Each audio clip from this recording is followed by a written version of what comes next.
It's Everyday Shenanigans. Thanks for joining me. Tuesday, July 5th, 2022. Hope y'all had a safe holiday.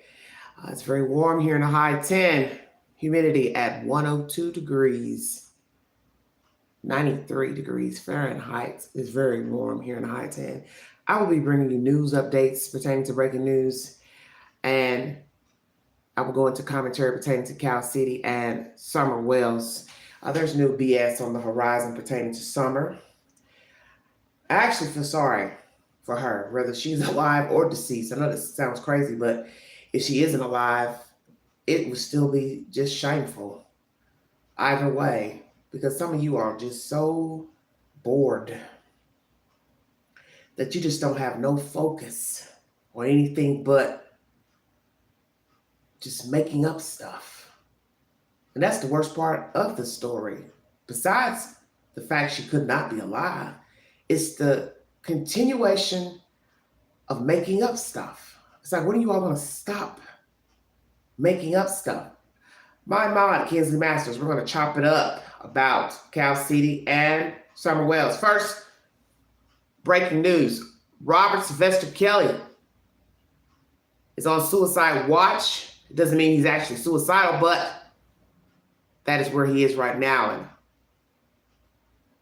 his attorneys believe this is a form of punishment by the jail and prosecution to make him look bad. Well, he doesn't really need any help in that area. He's already done that to himself, okay? So they're saying their client is not suicidal. And I agree. I don't think he's suicidal. I believe he's just vain, still arrogant, cocky. Robert Kelly is not going to kill himself because he's had ample enough time to kill himself. The best thing he can do is just forfeit those other charges, take a plea, and pray that he can salvage some bit of a life after doing 30 years in New York, if indeed he has to do the entire 30 years. Because what's the point in prolonging all these trials in different jurisdictions when you've already got a 30-year sentence out of New York? So that's the first update pertaining to Robert Sylvester Kelly. He is on suicide watch, if you even care about the certain news. Anyway, the next set of news is pertaining to a parade shooting that took place outside of Chicago, Illinois in Highland Park. A suspect has been apprehended in that shooting. 6 are believed to be dead. And News Nation has an article pertaining to the shooter being dressed as a woman and had planned the attack for weeks. I have that posted to my community board. I'm not about to go into that commentary because I don't have that kind of patience to even talk about another miserable being that has decided to exact revenge on innocent people. The next information is pertaining to this crazy clown out of Texas. Oh, Lordy. Sorry. Bluetooth connected. Texas woman accused of killing pro cyclist arrested in Costa Rica. This is one day ago. GMA is the source. Thank you for joining me. We're going to go ahead and talk about her for just a little while. Love, what love will do to you. We've all been there. Was it worth it, ma'am? Killing this lady? Very, very crazy information. They believe she had some type of surgery. U.S. Marshals telling me that Caitlin Armstrong had started the process of trying to become a yoga instructor in Costa Rica, that she had taken up surfing, a new life under a new name with a noticeably different look. Those arrest images that we now have of her show her with shorter, darker hair and what authorities say could be plastic surgery to her nose. Escorted through the airport and down that walkway by officers on either side, a shackled Caitlin Armstrong is an international fugitive no more. What do you plan to go out of the country, man? Seen in this video from our station KTRK, she was not answering questions. Her 6 weeks on the run ending last week with her capture in a trendy Costa Rican beach town, wanted for allegedly murdering professional cyclist Mariah Wilson, who police say she considered a love rival. Armstrong looking decidedly different in her Harris County mugshot. She also changed her physical appearance a little bit to where she shortened her hair length a little bit, about shoulder length. She dyed it dark brown. She had some type of bandage on her nose with some type of bruising fixated below her eyes. Are you saying that she had a nose job as well? I don't know if it was a nose job. On May 11th, officials alleging Armstrong flew into a jealous rage when she learned her boyfriend had gone on a date with Wilson. Police say she tracked Wilson to this house and they'd shot her multiple times. Wilson died at the scene. Authorities say Armstrong's Jeep was seen on surveillance nearby. 2 days after the shooting, police questioned Armstrong but did not arrest her. Then she vanished, selling that Jeep in South Austin, then hopping a flight from Austin to Houston and somehow making her way to New Jersey. There, she boarded a flight at Newark Airport to Costa Rica with a passport that authorities say was not her own, eluding authorities every step of the way. And in Costa Rica, authorities say she was trying to make a life for herself. She really was going to these yoga studios. She was taking classes. And she was signing in under an alias. We believe she was trying to become some type of instructor. It was that alias, named very close to her own, that led law enforcement to her. Former prosecutor Toby Shook says the DA could charge her with capital murder. The district attorney's office might choose to go forward with a capital murder charge. If they seek the death penalty, and she's found guilty, it's either a death sentence or life without parole. Now, given her recent history, prosecutors deemed her a flight risk. Her bail was set at $3.5 million. Now, at some point in the coming days, she'll be transferred from the Houston area to the Austin area where her trial will be held. Mo Wilson's family releasing a statement saying that they trust justice will prevail. Guys. All right, everybody, this is information. Good Morning America is the source. This content was uploaded 1 day ago. Caitlin Armstrong, why'd you kill that lady? I don't know what problems you were having with your boyfriend at the time. It is alleged that you two were off at that time, not together. I do not know if he was dating her, sleeping with her while he was dating you. But the point is, you found out about her and you went and killed that woman. How you got into that home, I do not know. Sadly, this woman probably opened the door and let her in to talk. You don't open the door for people. She didn't break in, kick that door in. Hey, that means somebody let her into that address and she killed that woman in cold blood. Hello, everybody in the chat. Thank you for joining me. Do not open the door for people, please. I don't care what they're talking about through the door. Hey, I want to tell you something. Hey, I got to ask you a question. Hey, hell no. I don't know you, and we don't have anything to talk about. And if they're coming there to talk to you about Bubba or Pookie, you don't even have to answer. And I always tell people that when you're looking through the peephole, the window, don't ever answer to a stranger outside of the door. Why even let them know you're there? Just look out. You don't know them. You can decide if you want to answer or not. They get to talking a long-winded story about who shot JR, just walk on off. Or you can tell them, hey, you got the wrong place or I'm not interested. You start hearing somebody jingle jangling at that door, you own a weapon, hell, then you might want to slice the door up and let 1 or 2 foot get in there and give them the business. Other than that, let them stand outside the door. You don't ever open the door to trouble, especially if you know about the trouble. I don't advise it. Thank you for joining me. All right, my next set of information. As I told you, there was a shooting outside of Chicago. Caitlin Armstrong has been arrested in Costa Rica. They do believe she possibly had plastic surgery because there was some differential with the face, bandage on her nose, darker hair. She does look a little bit different in the said commentary. Court TV is the source that I have pertaining to the nose possible plastic surgery.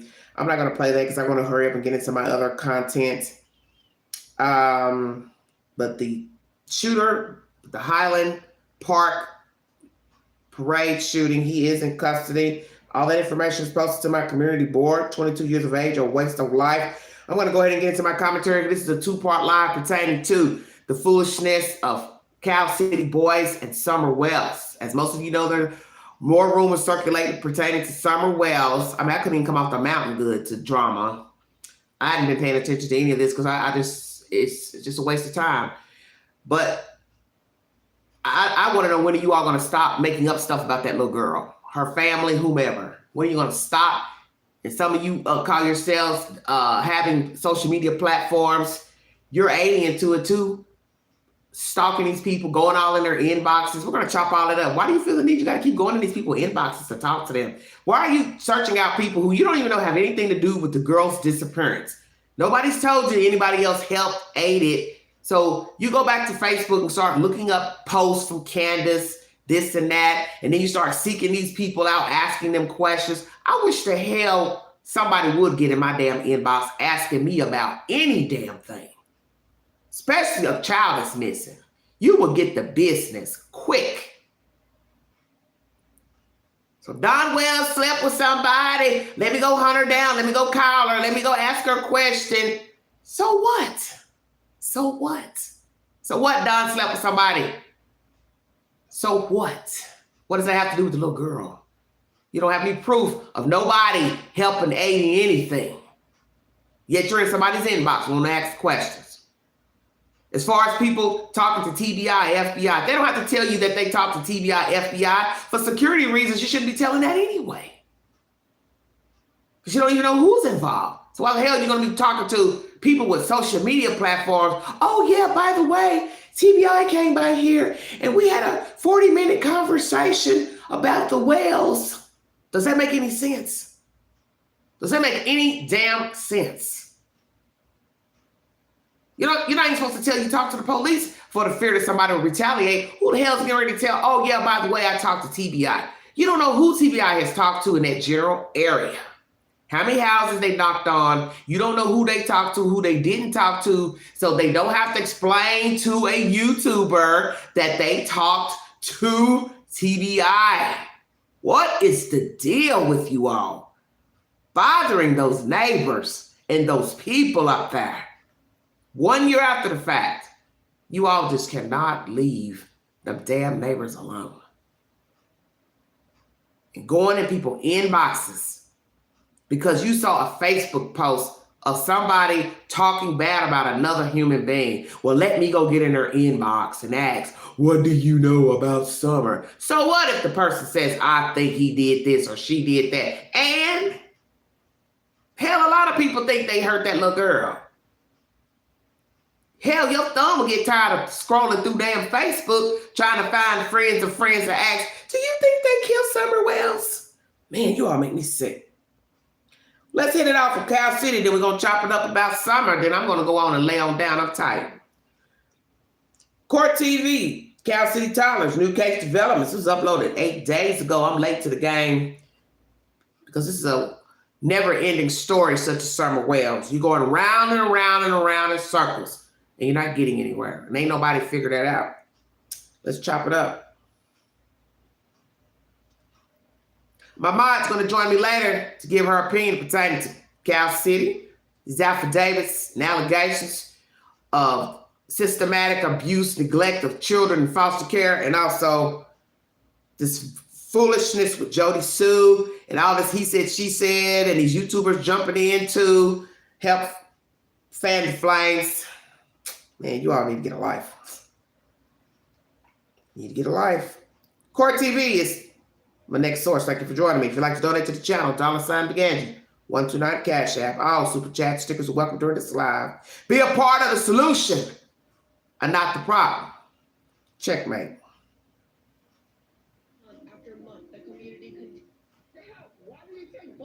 To go in the house and leave them outside by themselves. I understand. And y'all know the gate was Why haven't open. y'all been out with the people around this neighborhood looking with you?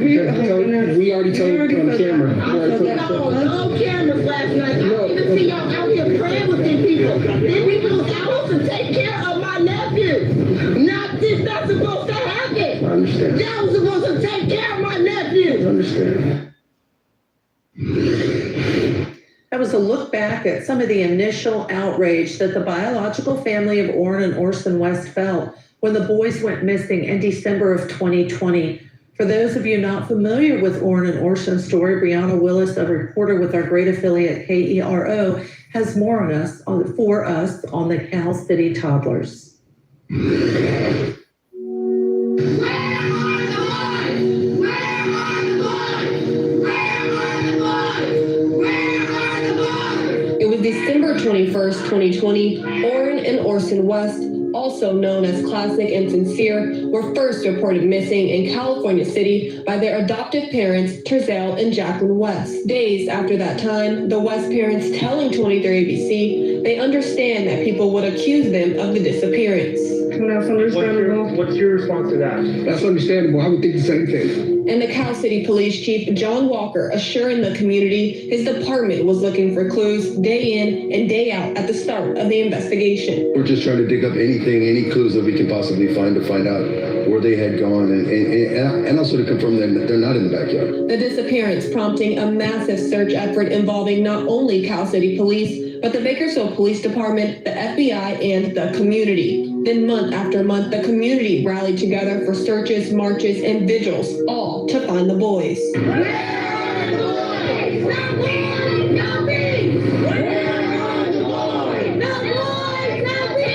And reward money for information and the return of the boys continued to grow in 2021 as local businesses, community members, and a private investigator joined the search efforts for the boys. There was some elements that stood out about the foster families interviews that pretty much compelled me to participate and come out and do what we could to help find both of these boys. Billboards with the boys' faces and the rewards started to appear in February 2021 in Kern County. But after 8 weeks, Cal City Police confirmed they have no suspects in the case. In March 1st, 2021, the Bakersfield Police Department officially took over the case. They continued the search in Cal City and Southeast Bakersfield for the boys, issuing a search warrant to the adoptive grandparents and more than 20 more search warrants in the case. It wasn't until June 2021, BPD gave an update on the case, announcing 170 items have been seized, 83 individuals have been interviewed, 44 search warrants have been conducted, 16 mass area searches have been done, 3 searches outside of California, and 200 plus tips have been received and followed up on, but still, the boys have not been located. Then month after month, the community continued to come together with prayer vigils and hoping for answers for the boys. But December, nearly 1 year after they were first reported missing, BPD provided an update saying since June, they executed 4 more search warrants, interviewed 33 more people, conducted 11 mass area searches, and 4 out-of-state searches. During the 1-year anniversary, we spoke to the biological family who said they just want answers. Some kind of answers. It's been a year, we deserve something. Yes. That's, it's only right. Orson's biological father saying regardless of the circumstances, he will always be here for the boys. I still got them. They should know that I still love them, that I'm always going to have their backs regardless of the fact those are my kids. Like, you know, that's something that you'll miss in life that you can never get back. Now, just 14 months after they were first reported missing, the Kern County grand jury indicted the adoptive parents, Terzell and Jacqueline West, for the murder of Oren and Orson West. They were arrested March 1st around 7 p.m. near Highway 58 in Enos Lane. Kern County District Attorney Cynthia Zimmer announcing the investigation unveils that the boys are dead. But Zimmer added that the bodies have not been found, and now the family is still searching for answers. The question is now, where are the boys' bodies? We want to be able to bring them home and, give them a proper burial.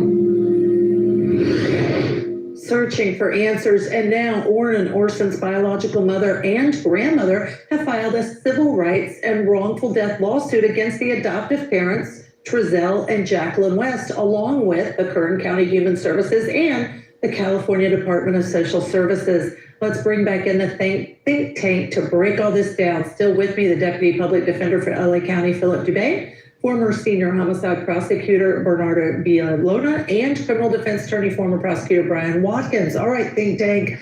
I was a child advocate for the state of Georgia and oversaw child deaths and problems that were systemic issues throughout the state and the nation. Children should really never, ever be removed from parents unless there's a risk to those children. And then if they have to be removed from the parents, the whole goal is reunification. And they certainly should never, ever, ever, ever, ever be harmed if they're placed with relatives or foster parents. So, Bernardo, let me start with you in this case. What happened? It's what didn't happen. It's what led to the arrest. It's the lack of emotion. It's the lack of a rapid response. It's the lack of participating and trying to find these two kids by these adopted parents that didn't happen, which actually led to this arrest.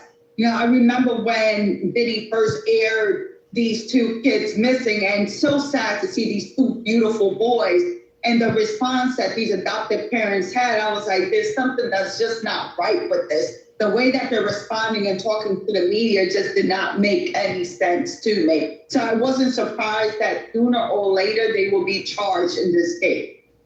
All right, but we have to keep in mind these two beautiful, you're right, beautiful young boys are still missing. So Brian, as a former prosecutor, tell us how difficult, and it happens a lot, but how difficult is it to try two people for the murder of two children whose bodies have not been found?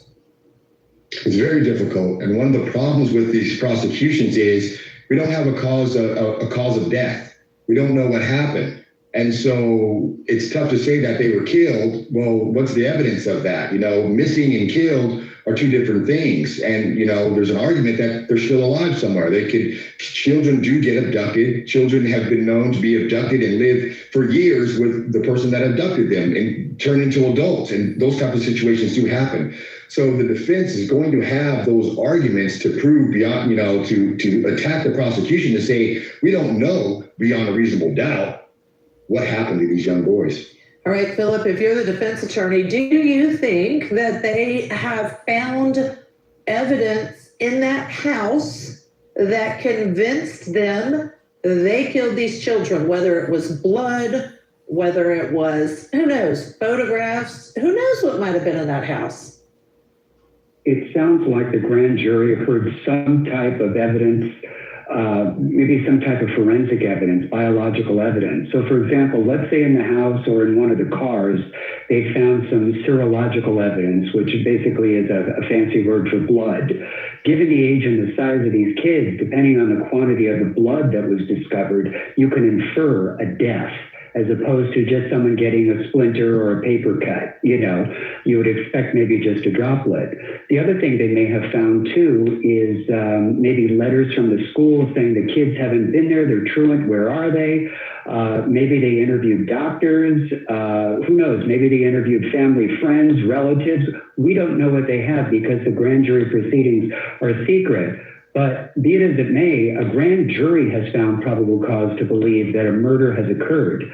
Now, to be fair to Department of Children and Family Services, you know, absent some evidence of abandonment, abuse, or neglect of these kids, I don't see why a social worker or employees of Department of Children and Family Services are even implicated. And let's talk a little bit more about that, because one of the issues that they are alleging, and that's the biological mother and the grandmother, is that the Department of Social Services and the Kern County Human Services intentionally ignored the biological family's request for reunification and then placed the boys with Trezell and Jacqueline West for financial gain. I want to read some of the complaint to you. It says the state of California Department of Social Services incentivizes Kern County Human Services to ensure that foster children are removed from the foster care system within 24 months. In late 2018, the defendants worked in concert to have Sincere and Classic Pettis, also known as Oren and Orson, removed from the foster home of LaToya Spry and placed in the foster home of Trezell and Jacqueline West for financial gain. At the time Sincere and Classic Pettis were removed from the foster care home of LaToya Spry, Ms. Spry was assisting the plaintiffs' efforts to accomplish the reunification of their family. The defendants then worked in concert to place Sincere and Classic Pettis in the foster care defendants Trezell West and Jacqueline West. Plaintiffs assert that the foster care home of the defendants Trezell West and Jacqueline West was a state-created danger. Now, the thing I noticed as we read through that complaint is a lack of details to really tell you specifically what they're alleging. That gives general notice what we just read of what they're saying. But I can tell you this. I know that there is information indicating that this biological mother, Philip, in response to your thoughts about how they could be liable, actually had written letters to the Department expressing concerns about the health of her children. They were losing weight, scratches and marks, and never got a response. So, Bernarda, is that enough to say, department, you need to be held responsible? Well, it's not enough in of itself. However, it does cause us some kind of pause and concern, because if you have this woman telling you that she has seen her kids and those kids now weigh less and also have scratches and marks, there's a duty by the state to actually go and see and inquire as to, are these allegations true? Is this really happened? Because in the end, the primary reason that you remove these kids from their natural parents is because you saw that there was some kind of cause or danger or concern that you felt that they couldn't be safe within their own parents' custody. And Brian, let me add some facts alleged in this lawsuit. The biological mother and the grandmother allege that, number one, grandmother was interested in having the children placed with her if they couldn't be returned to the mother. And number two, that they weren't given enough information or reasons why the children couldn't be removed from the home where they ultimately or allegedly had been killed, and placed back with them. And so how does that fit into a civil lawsuit against a department when the children were left in the home that now they're accused of being killed in? You know, they're playing Monday morning quarterback here. You know, if they were taken from the adoptive parents and put back with the mother who had the children removed in the first place, and something happened to the kids, Health and Human Services would be sued and say, well, you took him from the mother in the first place and you gave her back to the mother. You knew the mother was bad and now the mother did something. And it's the same thing here. So it's a double-edged sword for Health and Human Services. I don't see any liability here unless they knew of some dangers and then did nothing. I find that hard to believe. I don't know if they have any evidence to prove that, hey, we know these kids are in danger, but we're going to leave them with these adoptive parents. That's hard for me to believe. I think that they're upset. And of course, when something happens, somebody wants somebody to pay for it. But could this have been prevented? I don't know. I mean, they're not deliberately placing children in homes that they think that something's going to happen to those children. I don't believe that. I don't think a jury would believe that. I think the lawsuit basically has no merit. And I agree with you. I don't think they ever purposely placed a child in harm's way. And I will say the complaint does have a lot of systemic issues raised, and it may not be that a lawsuit is going to prevail on systemic issues, but certainly we'll have to wait and see. All right, Court TV is the source. Thank you for joining me. Let's chop up what was said in this said commentary. Let's start at the beginning. The children were removed from the biological mother parents. So one would have to ask the obvious questions. Why were the children removed? Why were the children not returned? Why were the children not given to other family members, such as the grandmother, whomever, who all asked a petition for custody of the two boys? I've already brought you information pertaining to why the children were removed. I don't have to go over that information anymore. If you need a guidebook to the allegations, please feel free to go back into my library to chop up the said information, because it's redundant as well. Obviously, the state found cause to take child number one. The mother gave birth to a second child a year later. That child was taken soon after birth. So common sense would tell you that the state had cause to take both children. Now, the mothers are accusing the state of placing the children here, there, not giving them back, not giving them to her mom. Well, you have to ask the obvious questions. Why would the state not return your children to you? How long were you visiting your children in foster care, seeing them visibly underweight and with bruising marks, etc.? Why is it that you couldn't get your children back? See, those are the obvious questions. A decent human and logical mind is going to say, well, how long were you in this process of getting your children back? Why did you not get your children back? Question number one. Why didn't you get your child back? Child number one that was removed with the cracked femur. Then you gave birth with baby number two. Why didn't you get that child back? Why didn't you get those two children back? Where were your other two children while these two children were in the state's care, since the state is liable, greedy, in it for money, They didn't get your first two oldest children. So where were those two children? Since the state is so greedy, your allegations against the state, they are liable, but you failed to ever discuss the two older children that the state does not have custody of. Stay woke. Where are your older two children, Miss Dean? Oh, that's right. They're with their biological fathers, two different fathers. So the state has no bearing on those two said children. And people have asked me that. I had someone get in my Instagram account last year and say, I think, Queen, you know what the deal is. Those older two children had to have been taken or hidden at the time when the babies were being taken out of her care. Made a lot of sense. Because those are the questions you all don't ask. Well, while the two babies were shuffling around in foster care, where were the two older children? So the state can't be liable as the demon that stole two babies when you have two older children who are not in the state's care and did not, listen to me carefully, did not go into the state's care when you were wrangling with the state for the two babies. So you put your two older children to the side as if they were garbage and trash and let their fathers take them. Kudos to the fathers who were raising Ryan Dean's two older children, and the focus was allegedly on the two babies, but then we know that can't be accurate because you never got custody of the two children. Could it be possible you didn't get custody of the two babies? Is because the state saw that something was wrong with your care of your babies, and they did not want to risk the children being in your peripheral, because you have to ask the ultimate question. If you were visiting separate foster homes with the boys, why would it have taken so long to keep visiting, and never getting custody regained? And that's what you're not hearing in all of these allegations against the state and Jacqueline and Trezell West. The bio mother has yet to give an explanation why you never got your children back. You're saying now to the general public, I don't know.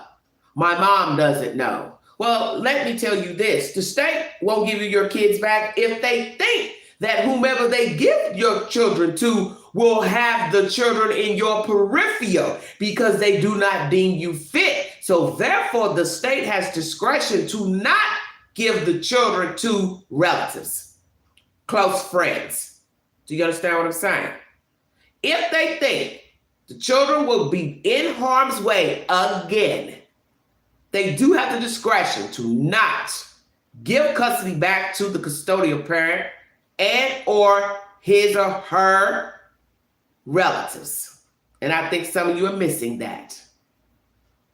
Maybe that is why her mother never got the children, if indeed, allegedly, she fought tooth and nail to try to get custody of the children. Same thing with the bio father's mother and himself, because I don't know their role either as far as the long haul of actually pursuing to get full custody of the boys.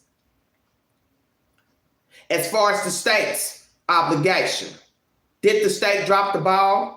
Did the state ignore that the children were being abused in either foster home? Allegations were that the children got removed from the one woman's home because Ryan Dean got too cozy with that woman. I do not know if that is true or not. Second allegation is that the children were also being abused there.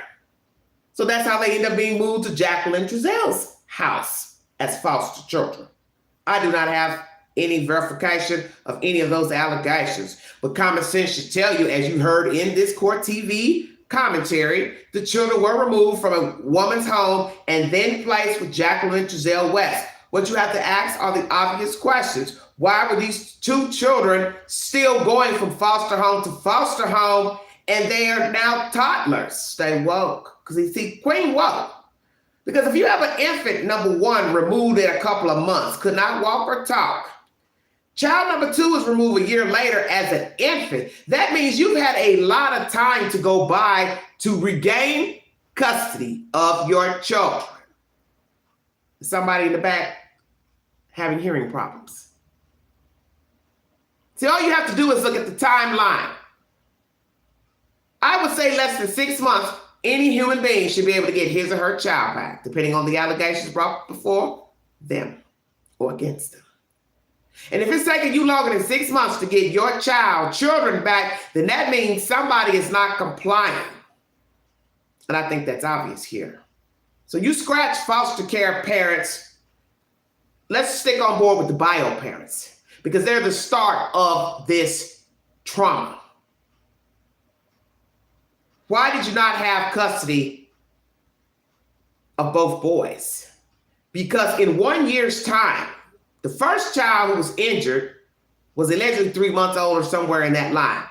So why is it that it's a year gone by, you've given birth to child number 2, and you don't have regained custody of child number 1?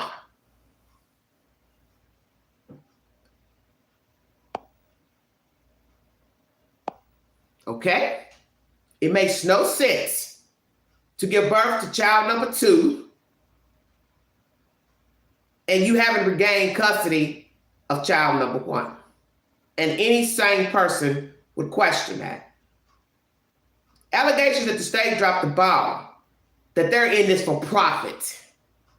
What profit is the state gaining by housing children that they don't have a place to house? That makes no logical sense. The state, in most 50 states, if you're woke, they don't have anywhere to place the children. So how are they gaining anything by taking your child? They have to pay for those kids. So see, some of you are very ignorant. What profit is the state gaining? Well, they're the ones paying out the money to the home where the children are placed. That's money out of their pockets. Taxpayers' money, mind you. So how is the state gaining anything? To be placing children with strangers, house for house for house for house for house, feeding, clothing them. How the hell is the state gaining anything? They're not. The only people who are gaining something are people who are taking the children in for monetary gain. You see, get out your feelings about what happened to you when you were a child and what happened to your mama, sister, cousin, your friend, your neighbor, because every story is different. Every case is different. And most people are never going to tell you they didn't follow protocol to get their children back. Let's just keep it real. Could you have a deviant social worker? Of course you can. But you're going to have to prove it. Stay woke now. Alleged letters written that her children were being abused. Will the state own that? Of course they won't. They haven't even responded to the affidavit. Because obviously they had a reason for taking child number 1, cracked femur, child number 2, non-functioning lungs, from my understanding. Yet you never hear any of that. Just they stole my kids unrightfully. But yet you don't hear about the 2 older children who never got taken by the state. So ask yourselves the ultimate question. Where were the 2 older children when the 2 babies were placed in foster care? Oh, I don't hear anything. Right. Because they don't exist. Only classic and sincere are important. And it's not to knock the children because they're missing and allegedly dead. But what about the 2 children who are currently living? They get no play feedback. They have been deemed irrelevant.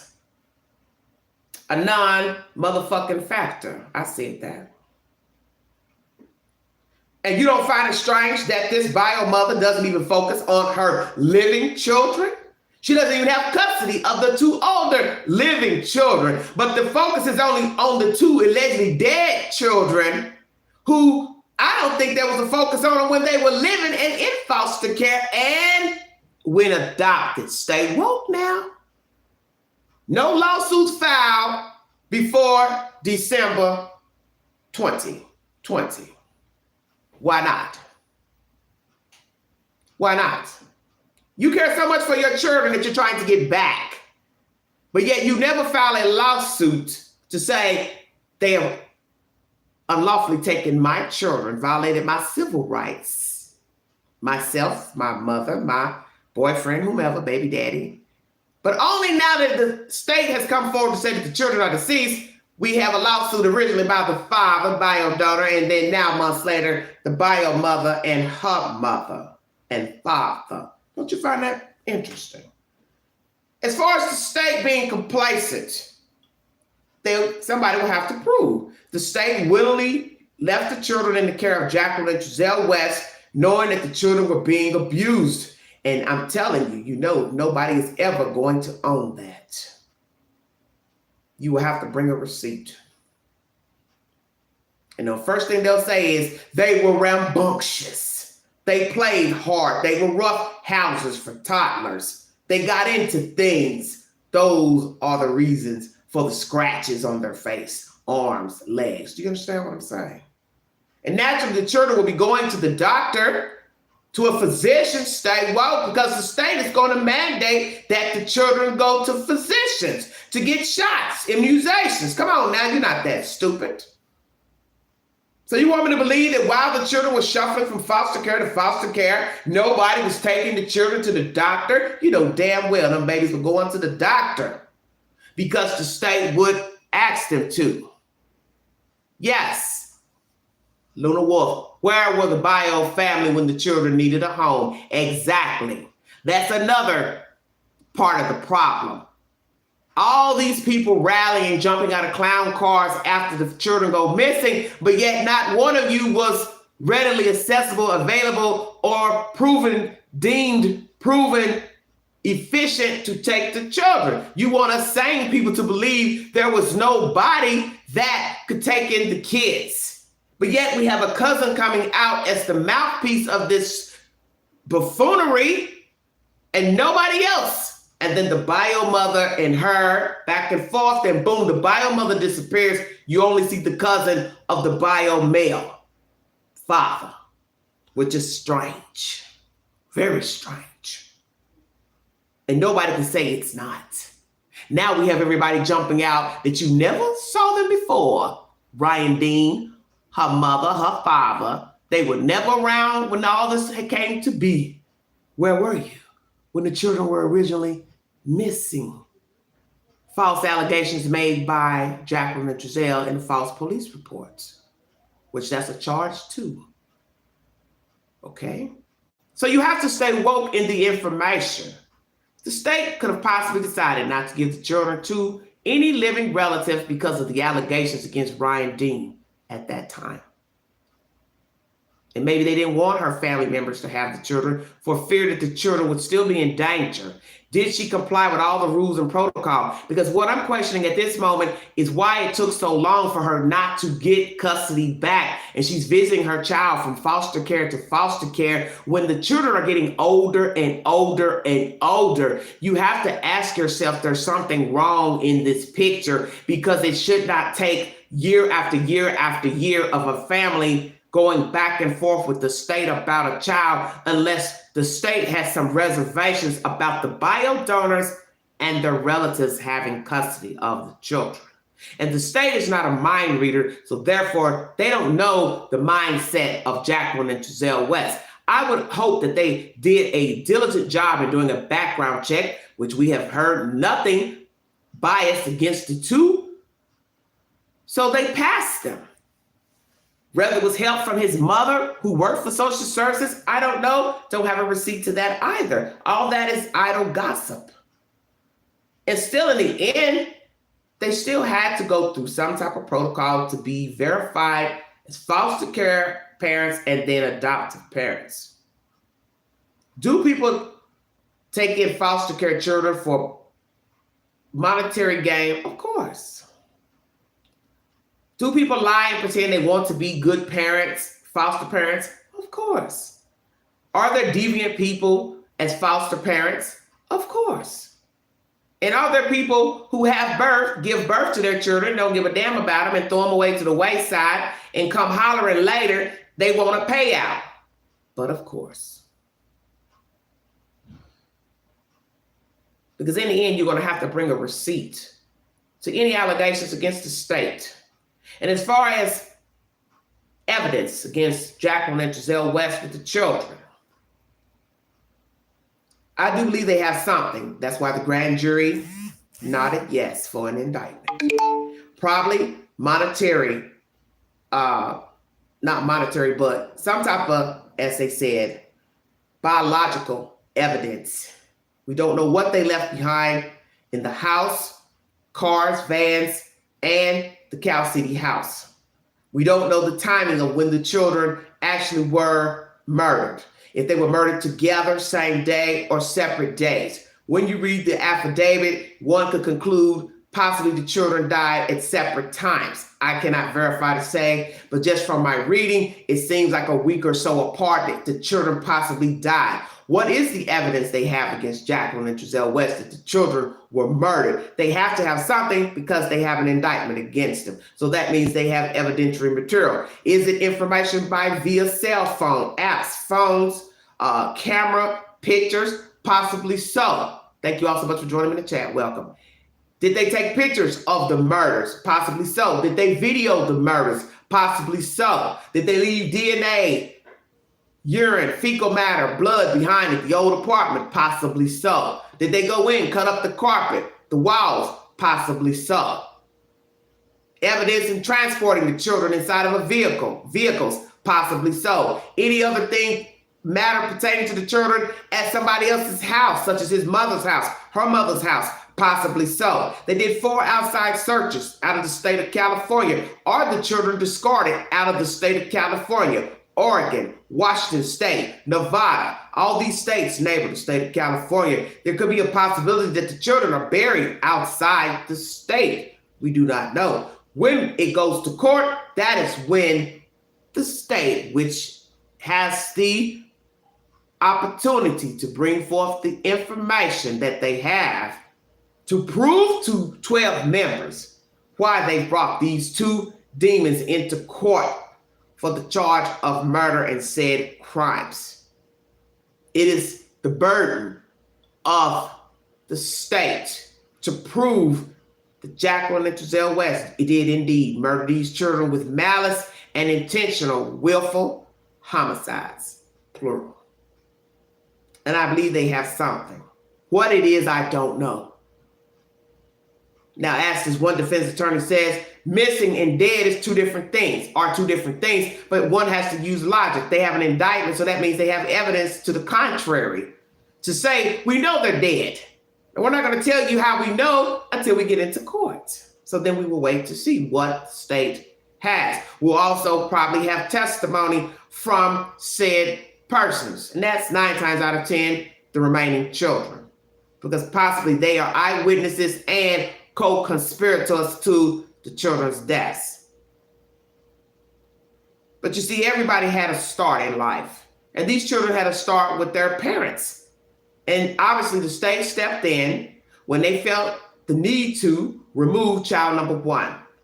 And then the mother was pregnant with child number 2, obviously shortly after child number 1 was put into foster care. So you have to count, it takes at least 9 months to carry a child. So you mean to tell me in 9 months, Ryan Dean could not access custody of child number 1 when she delivered child number 2. And the state took child number 2 from her version after 1 week of birth. And you want to sit here and say the state is in for making money and stealing babies. That makes no logical sense. And you don't have any proof to that. Because it looks like to me, the burden is on this nonsense of making up, believing crazy stuff that don't add up. Because anybody with a logical mind would question, well, why would somebody take your second child? And while you were carrying your second child, what were you doing to get your first child back? I'll wait. Looks like to me, nothing. Because you see, it's more to it than just writing letters to the state about how your children look. They will ask you to take parenting classes. They will ask you to take drug tests if indeed they deem you to be a person to imbibe or use narcotics, smoke marijuana. 9 times out of 10, you'd have to come in and pee in a cup. Did she pass your analysis test? See, it's more to it than you know because you don't know all the details of what was going on when the children were removed from her care. And 2, why didn't the bio father step up to get the children? Did he not have an adequate place to live, place to stay, income? Same with her. See, that's what you all are not asking. It's more to it than just somebody took somebody's child. Did the people have a place to sleep? Did they have viable income? As they said, running water, heat, places for the babies to sleep, rooms for the babies to sleep in, beds for the babies to sleep in. How many people are living in the house? Whose name is on the lease? Anybody in the house got any criminal offenses, felonies? See, you ought to ask those questions. You just listen to somebody cry and moan about what somebody did to them about a baby and run with it. It doesn't work like that. It doesn't work like that. Could it possibly be the mother was unfit? She was not complying to get her children back, nor was the bio father. And that is why year after year, baby after baby, both removed, she never got her kids back because she wasn't complying with the protocol or whatever they asked her to do to get the kids back. And possibly the severity of whatever the allegations were against her is the reason why her family didn't get custody of the children.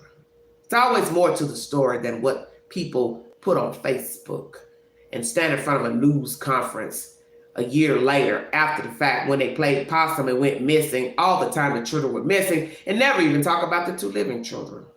That's the spoken word. The trial starts later this month, July 25th, if you're interested in following the trial against Jacqueline Trezell West. It is the state of California. Where are the children? Where are they discarded? Where are they buried? And were they killed at the same time? What is the manner of death? Will they reveal that during the trial? We will see. Summer Wells is my next topic. As of late, from what I've heard today, there's a lot of buzz pertaining to her parents. Because you see, with the case of Summer Wells, the story is never about her. The story is always about her low-rent parents who just, for some sick reason, could not stay out of the media, and people have flocked to them, aiding them, dousing them with gasoline. Some of us are guilty. I am one. I have no shame. Because when I see something fraudulent, I just call it out. But nonetheless, I wanted to say that it is sad that this child is still missing, and some of you are engaging in foolishness and buffoonery and lies and mischief and things that really don't have anything to do with her disappearance, because to this day, TBI and law enforcement has never brought forth any information to what they know about Summer Wells, who took her, killed her, if she's dead, was murdered, nothing. You just keep bringing up old stuff, digging for stuff that somebody put on a Facebook post 3 years ago. So what? Candace talks about some woman that Donald Wells slept with, and I'm sure he slept with a lot of women. What's your point? So now you need to go find all of those women and get in their inbox to say, hey, you know where Summer Wells is? Does that make any logical sense? And I like to say something to that person. And you know who you are. Why are you in these people's inboxes? Why don't you stop? If you could just look at your own videos and look at yourself, you should look at yourself and say, I look like a damn fool up there. Filming myself on my cell phone, tracking people down in their inboxes to talk about absolutely nothing. There's no proof of a woman knowing anything about Summer Wells because she slept with Donald Wells 3 years ago. I wouldn't even have the audacity to even reach out to her. For what? The Facebook posts are old, older than dirt, and you're just now deciding to go dig up Candace's Facebook posts to see what you can find. Oh, let me go and see. I'm trying to solve this case. You are not a detective. And some of you need to realize that. You're just a random person that uploaded videos to a channel, you put a name on it, and then said, I'm a YouTuber. But that's not how it works.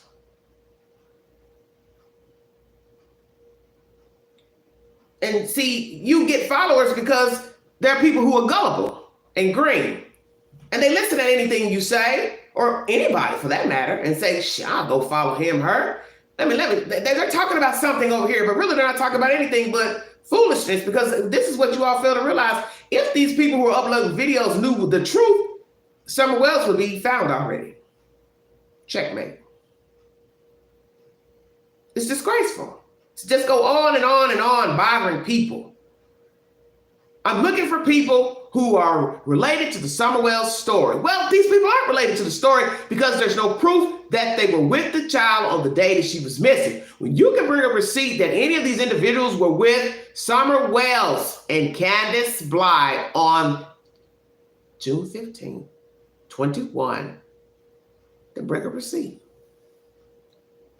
But stalking these neighbors and inboxes, everybody coming out with a story to tell about who worked with who did what, you're still going back in a circle, round and around and around, and it's disrespectful, and it's very disrespectful to Summer because we don't know if she's alive or dead. And when you look at the time that has elapsed, one would think she's possibly not alive. She has two parents who obviously didn't care for her. But I like to say the allegation floating around that somebody drugged the child is so utterly disrespectful. When are you going to stop, Miss Lady? When are you going to stop making up stuff? You've been on the scene a couple of months now, and this is the best that you can do, is now bring up that your mate, ex-mate, gave Donald Wells drugs to drug his own child for nefarious reasons. That's an interesting word, nefarious. So you mean to tell me Donald Wells would be stupid enough to go to a grown person and say, hey, I need some drugs. All right, man, what you need? I need some mollies, or I need some pills to knock my baby out. Knock your baby out? Knock your baby out for what? Oh, I want to sexually assault my child, so I need her out of it. Just think about that for just a second. A grown man goes to a complete stranger or somebody he knows, let's say, and he tells that person that I need some drugs to inebriate my child so I can sexually assault her. Well, usually sadists don't really need drugs to assault, last I checked, because most are good at grooming. And if they are a good groomer, I don't mean to be disrespectful or crass, but we're going to keep it 100. They don't need any drugs. I said some of you love believing the hype that Donald Wells is a sadist because he molested sisters, stepsisters, whomever many moons ago. Then I don't think he would need any drugs to groom his own child or other children. Stay woke.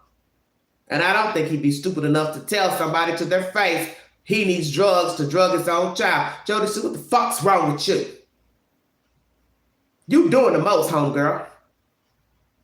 See, I don't really like calling these people names out because you're feeding into the drama when you call their name out, when you call out the drama, but somebody need to check y'all. And I like doing these videos every blue moon to check you because somebody needs to check you. Somebody needs to really talk to you personally one-on-one. No lives, no inboxes, no phone calls, no video chats. Is that what you want, Jody Sue? You want somebody to talk to you directly? Because I think that's what you want. You want somebody to call you out directly to your face. We stand toe-to-toe, head-to-head. Because I believe there's something wrong with you. I think you're like a lot of people. I think you're like a lot of people with platforms. You done got beside yourself and you're smelling your own funk. And you like keeping bullshit on the table. But see, what you don't understand is you're going to have to pay the piper for this drama you're stirring up on social media pertaining to a child that's possibly dead. And you forgot she also has living brothers, you dizzy bat. And any of you following in behind and want to talk to her and ask her stupid questions a year later about stuff you know 9 times out of 10 is not true, it's something wrong with you. And you upload videos every day about absolutely nothing. I'm trying to get to the bottom of the truth. No, you're not. You're not trying to get to the bottom of any damn thing. And nobody should even have to make a video talking about what you're doing that's aiding buffoonery to an open investigation. But you all like this drama. Girl, did you hear what they said? Ooh, let me tell you. You ain't got to tell Queen nothing because I ain't interested. I can go days and not look at none of that mess because they don't talk about nothing. You see, this is why I know why the world is jacked up and messed up, because all you have to do is look at the case itself before anybody jumped out of a clown car. The children were already in dire straits in the care of the Wells before Summer Wells went missing, allegedly. Then all these people catered in with the father, going live, cussing, fussing, name calling, racial comments, and you all jumped in and helped aid the foolishness. Let me tell you about Don. Let me tell you about Candace. Let me tell you what she said. Let me tell you what he did. Now you digging up old bones from the cemetery or who Don allegedly had sex with. And let me tell you something about that woman inbox that you went into.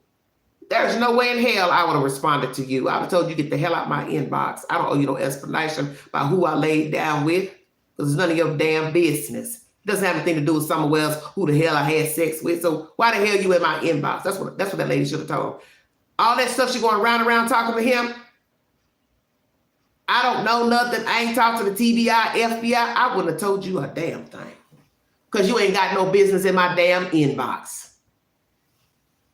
Because what does it have to do with the baby? Nothing. So what Don had sex with this one or that one? The names don't even matter because you got to have a receipt. She was stupid enough to admit it. Let's go there. Girl, you crazy as hell. I don't care that your boyfriend know you mess with Don Wells. I wouldn't have admitted it. Because that should have been your personal business. And due to the fact that Don has made a fool out of himself on social media, his wife has made a fool out of herself, all these damn clowns have jumped out of clown cars, and you stupid enough to climb your ass out of a clown car and tell your damn business that you had sex with him, why in the world would you do that? But y'all like that type of foolishness. Because you can't wait to tell it. Oh my God, oh, you won't believe what she said. She said it, he said. And still, 2022, the girl is still missing. And all you all are talking about now, this month, is who Donald Wells had sex with in his house. From a Facebook post from Candace Blau. Is this where y'all want to be pertaining to Summer Wells? I actually feel sorry for that child and her brothers. Because if this is all you all have to do in your spare time, going live and going to people's inboxes, talking about who somebody slept with, making up wild stories, banging on people's doors over there in Beach Creek. Imagine what the children were going through while they were in the care of the Wells. See, that's what your focus should be. Lord, have mercy. Look what happened to these kids while in the care of the Wells. See, you don't focus on that. You focus on this stupid stuff. These rats running around here digging up cheese anywhere they can find it. But it has nothing to do with somewhere else. And that's where the focus should be. Where is she? What happened to her?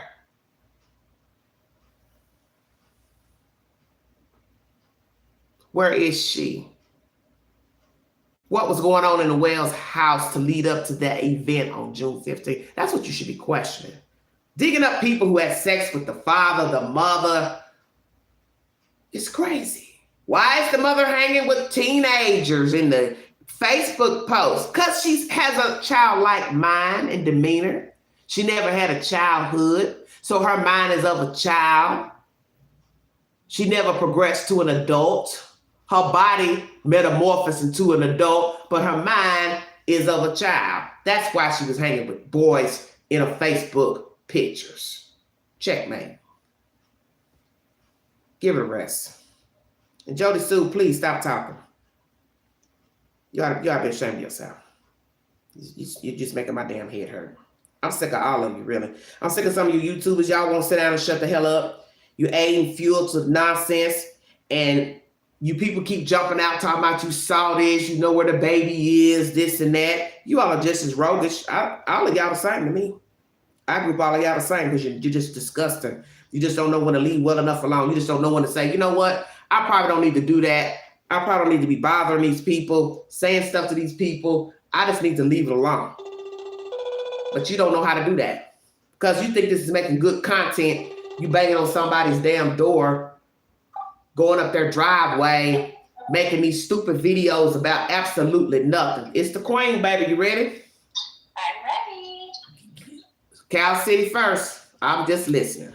Thank you for listening to the Queen. I'm done.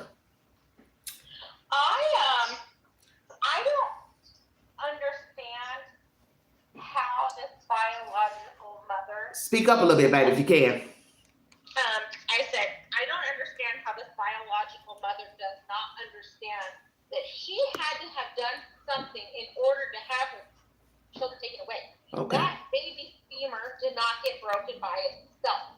Right. Right? Right. They were not given to your family or were taken from your family for a reason. Right. Was that reason because they smoked marijuana? Was their household unfit? Was, the allegations, did that include some of these family members? Right. Exactly. That's a very good point. That's the whole point, is that you don't know what allegations came out besides whatever they found in investigating and just prolonged her, letting her see her kids. And that's another thing I find interesting. Why did they prolong this visiting from one foster home to the other? Because they were toddlers once they got to the West, and then finally a year later adopted by the West. So it should have taken your kids from damn near birth to be toddlers for you to still be visiting them. See, those are the things that nobody pays attention to. They refuse to pay attention to the details. Why were you still visiting your children in foster care at a year old and the boys are a year apart? So that means if one is one, one is two. Something's wrong, man. Come on. She's lacking the mentality of understanding that there's no way she could have complied with the state Exactly. of California. There's no way she could. I don't believe it either. I don't believe it either. Because there's just no way a whole year. If one, as I told people, the children were taken as infants. So if one is 1 year old, then that means the older one is 2. So that means the older one, that's 2 years of you wrangling and visiting your children in foster care. That makes no logical damn sense. Come on now. No, it doesn't make any sense. Makes no sense. And, people say, for financial gain, or was there like some corruption in, with DPS, and, did so-and-so know that the West, or, is there a link between Wanda West and, the state, or all this hanky-panky that people are trying to imply that Yeah.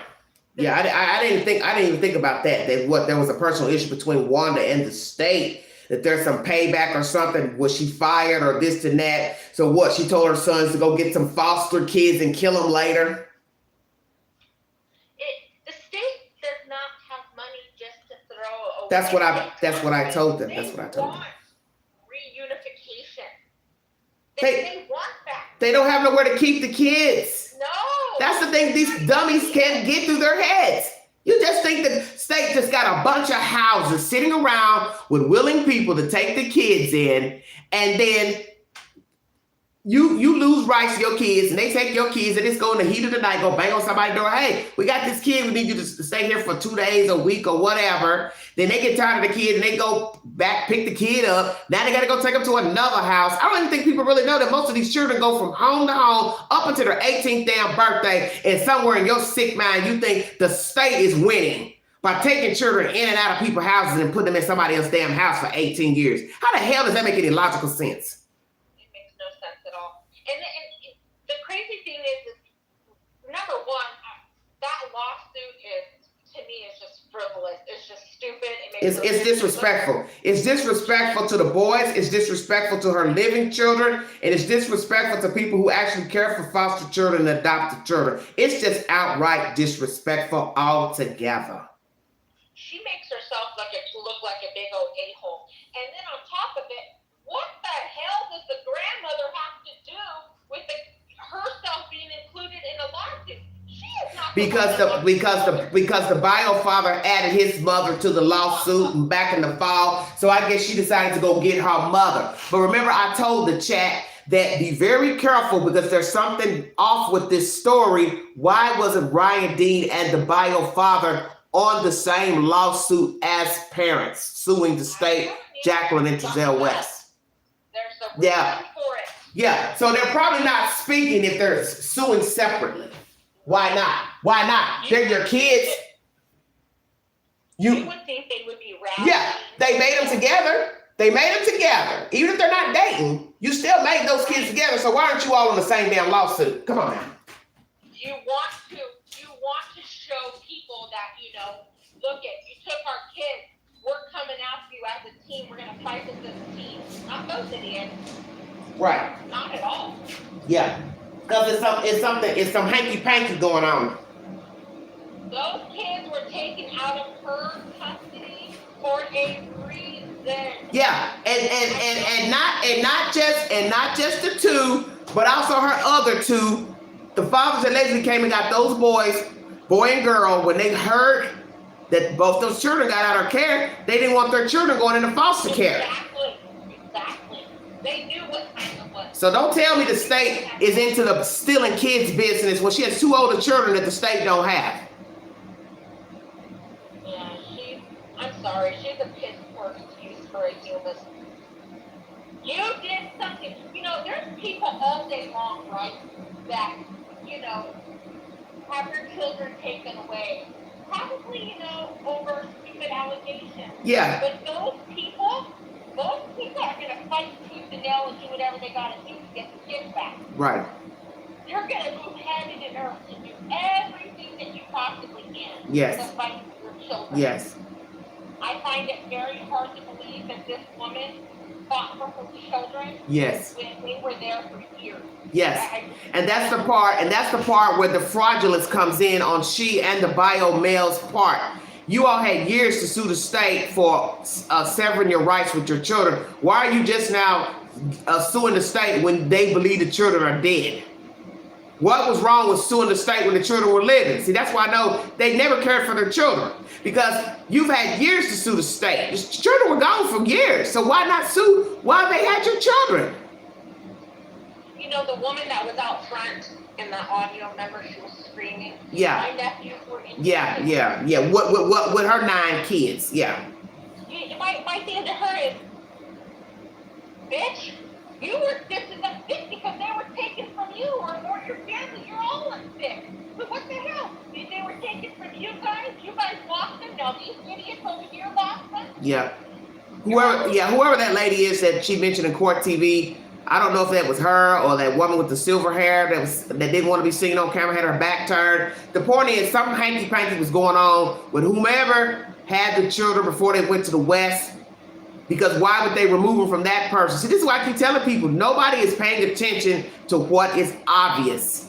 Those children didn't have a good beginning, period. And wherever they ended up was worse than the last place. And now they're dead.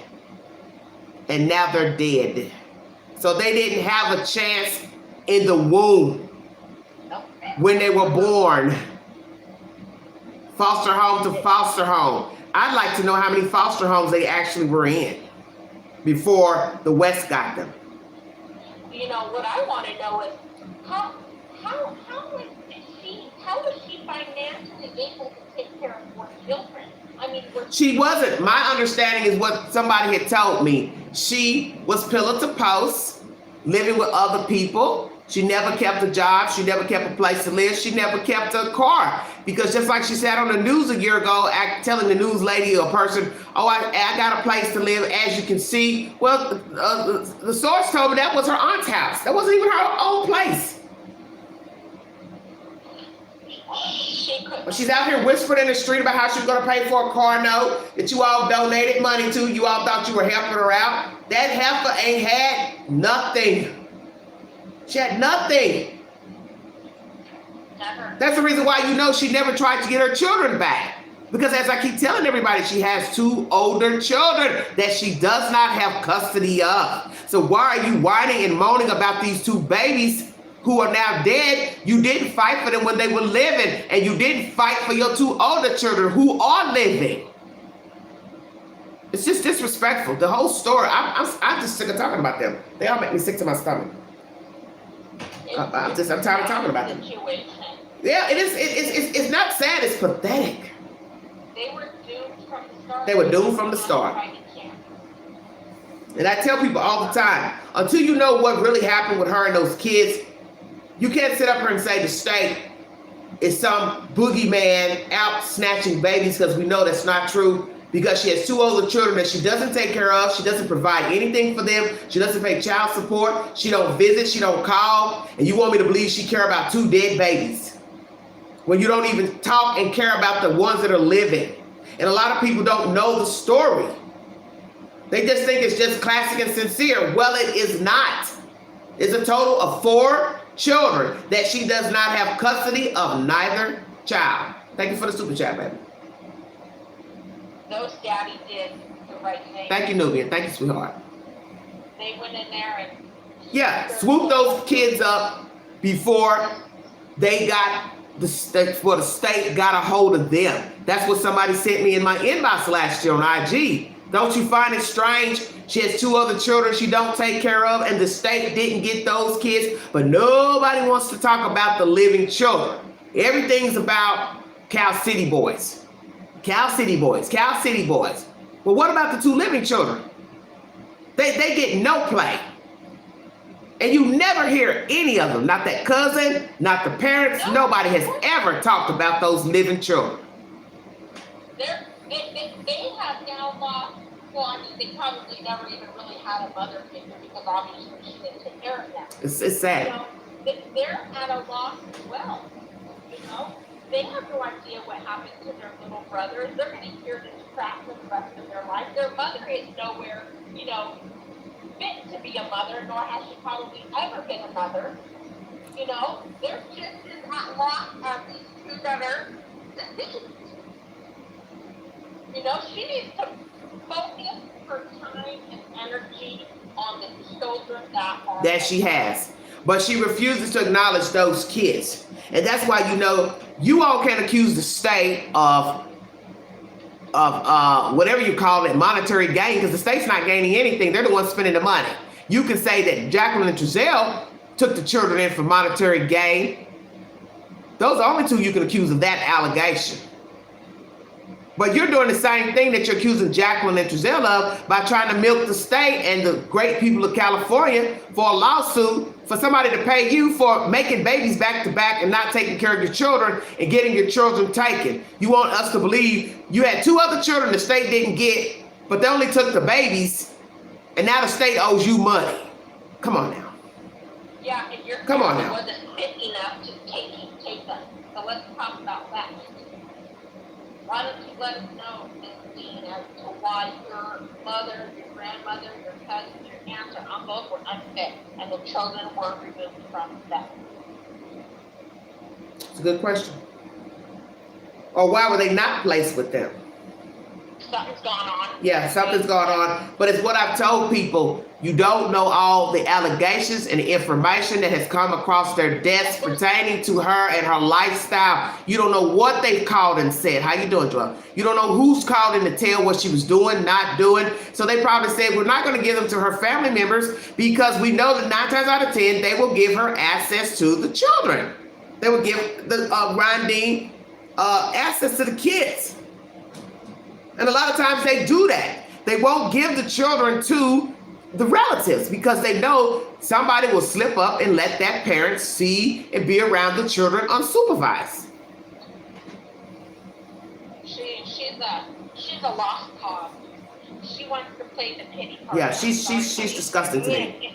And the father, he is no different because I'm trying to figure out where were you while all this was going on when the children were in foster care. You're standing up there in a photograph with other children that obviously you were obligated to take care of those children because they were older than Classic and Sincere in that photograph. So you already were in deep with other baby mamas or baby mama with some kids. And who knows if he's made more children since that photograph was taken. They need to become sterile. People like that deserve help. But they're vile. You only come out now when you're ready to bring forth a lawsuit against the state and the adoptive parents. But you were nowhere around when the children were reported missing for a damn near a year. Yeah, didn't make herself present at all. I feel sorry. I feel sorry for those boys, Cal City boys. I feel sorry for Summer Wells and her brothers. I feel sorry for any child that has to live with these type of people who just, they can't do the responsible thing to say, hey, this isn't working out. I can't be a parent right now. Let me give my child to somebody who could take over the reins, because it happens every day. A lot of people in the world were raised by other people. But this buffoonery here trying to get the milk the system because you fell off. There's no way you deserve any money for falling off. You don't deserve a dime because too much time has gone by when the children were living and you didn't bring forth a lawsuit. And my understanding is that when you get involved with the Department of Human Services, you have been allotted an attorney to help you with your case against the state. So the state is giving you a lawyer. So how is the state milking people in the foster care system when they're paying for the children? That makes no sense. Yeah, there's no monetary gain for the state. They're paying something. They're paying for everything, exactly. And they pay. I've heard. I don't know if it's true or not. Some of these people make pretty good money off of children. That's what I'm saying. You can sue the state all you want for negligence, but you can't sue them for monetary gain because they ain't gaining nothing by taking care of your kids. No. Should Jacqueline and Trezell have ever had any adopted kids? No, hell no. They were too young to have 6 children. Who in the hell can have 6 children at their age and that? Well, that's what Benny Politan had said in a very delicate way on Court TV months ago. He was like, due to their ages, he found that, peculiar that a couple in their early 30s would have that many children in their custody. Hell no. I'm not up there. I'm older than that, and I wouldn't want 6 kids under 5 or 7. Hell no. No. Stair step. That is just way too much on anybody. Young children, they need a lot of time, they need a lot of energy, and they need a lot of love. You can't tell me 2 of them, him and her, have all this extra time and energy to invest in all of these kids like they need it. Yeah. There's no way. No way. Are you ready to talk about Summer Wells? Or you still something else you want to say about Cal City? Yeah, I'm tired of talking about that trash in California. Just like I'm tired of talking about this trash down here in Tennessee. They're all the same to me. They're all disgusting. And each one, you can see that these people are just empty vessels who spawn babies. That's all they did. And they're looking for a cash cow, using their children as cash cows, either dead or alive, to get what they can get from anybody that's willing to put some money in the bucket for their children. And it's despicable. It is despicable. I don't even know who would want to get on the internet and make accusations like what has been made over the last few days. Well, what are the allegations pertaining to Summer Wells' parents? Because it's not about Summer Wells. It's not about, number one, I don't care who Dawn or Candace was with. I mean, that is what the hell does that have to do with the missing girl? That doesn't have anything to do with Summer missing, who he slept with. Who cares? I don't care who he slept with. I need to know where that baby's at. Yeah. We need to know where that baby is. We need answers to why these kids were still in the custody of their parents, right? Especially if there was an actual investigation. Now that's when one could say the state dropped the ball, if it can be proven that they knew that there was abuse in the house and they allowed the children to stay in the custody for her to go missing, and then left the boys in their care 6 weeks afterwards. The girl goes missing. Show us negligence. Bring a receipt. Those kids lived in horrific conditions. It's sickening. And where is Candace Bly now? Since now her husband, the subject. I've seen her on YouTube for a while. She disappeared. She probably fell off. She probably got tired. Because, it's just like anything. It's just like a roach. Or roaches. Roaches can scour over an area that's infested with debris, right? They'll scour until eventually they want to go somewhere else and play in another clean environment or another dirty environment, right? So the roaches migrate out of the area where they are and they find a new domain.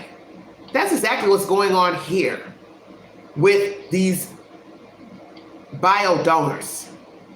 Eventually, they go off somewhere else and scour somewhere else. That's exactly what's going on with Candace. She's gotten tired of playing with you YouTubers and you crazy ass fans, and she decided to find something new to do.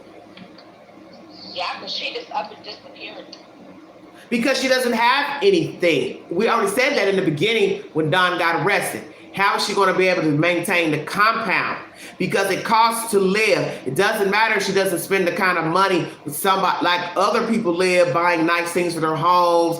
You still got to eat. You still got to have water. You still got to have gas to heat the water. Ding, ding, ding. You got to buy toilet paper. You got to buy toiletries. You had to pay, I think, a car note and car insurance. See, nobody listens to what is obvious. Where is that money going to come from when there's nobody in the household working? Let's say she draws an SSI check. She's only probably getting between $300 and $700 something a month from Social Security. That's not going to be enough to pay a car note. And if the car note is $600, as Don said it was, then if you got a $700 SSI check, you ain't got nothing but $100 something left to do what with exactly?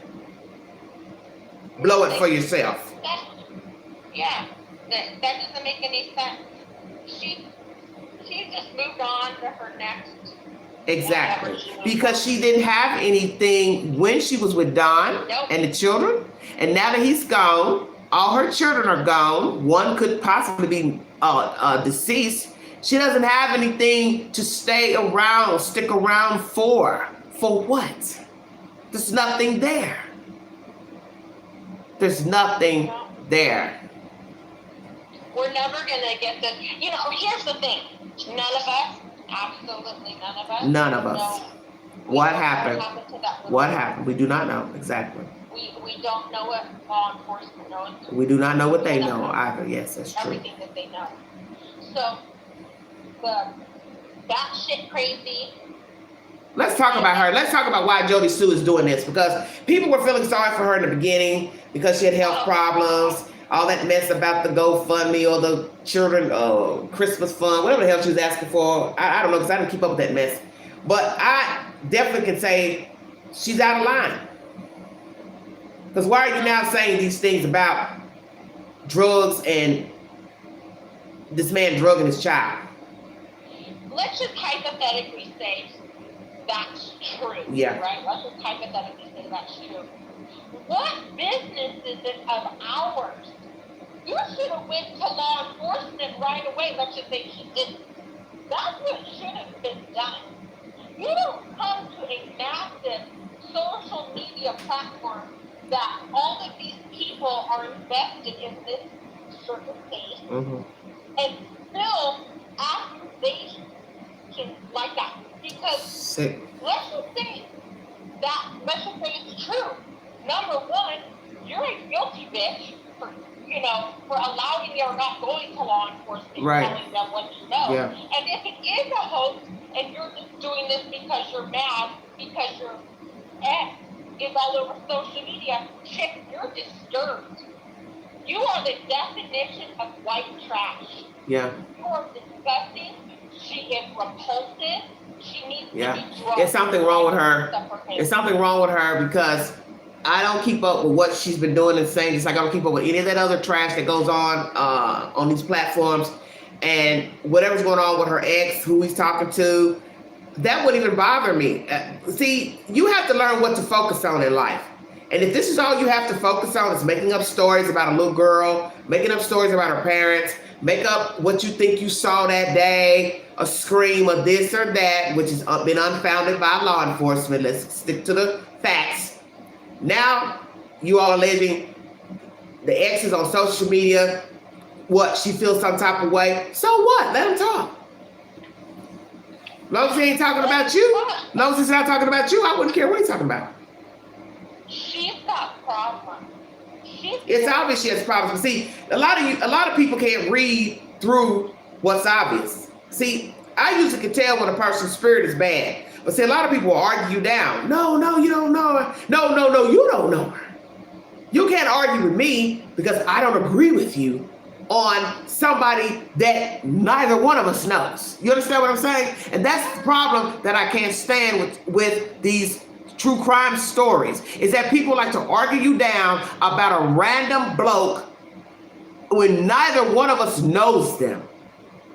And stuff that should be obvious to you that looks suspicious about them, you still uphold them anyway when you should see the glass looks murky.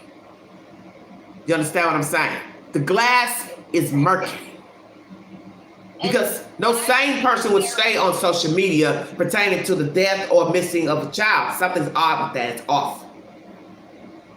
Something is just not, something just doesn't add up. I mean, why would you want to get on here and make horrible accusations that could really get somebody in a lot of trouble or lose their job over some shit that may or may not be true? Don't know. And that's another thing.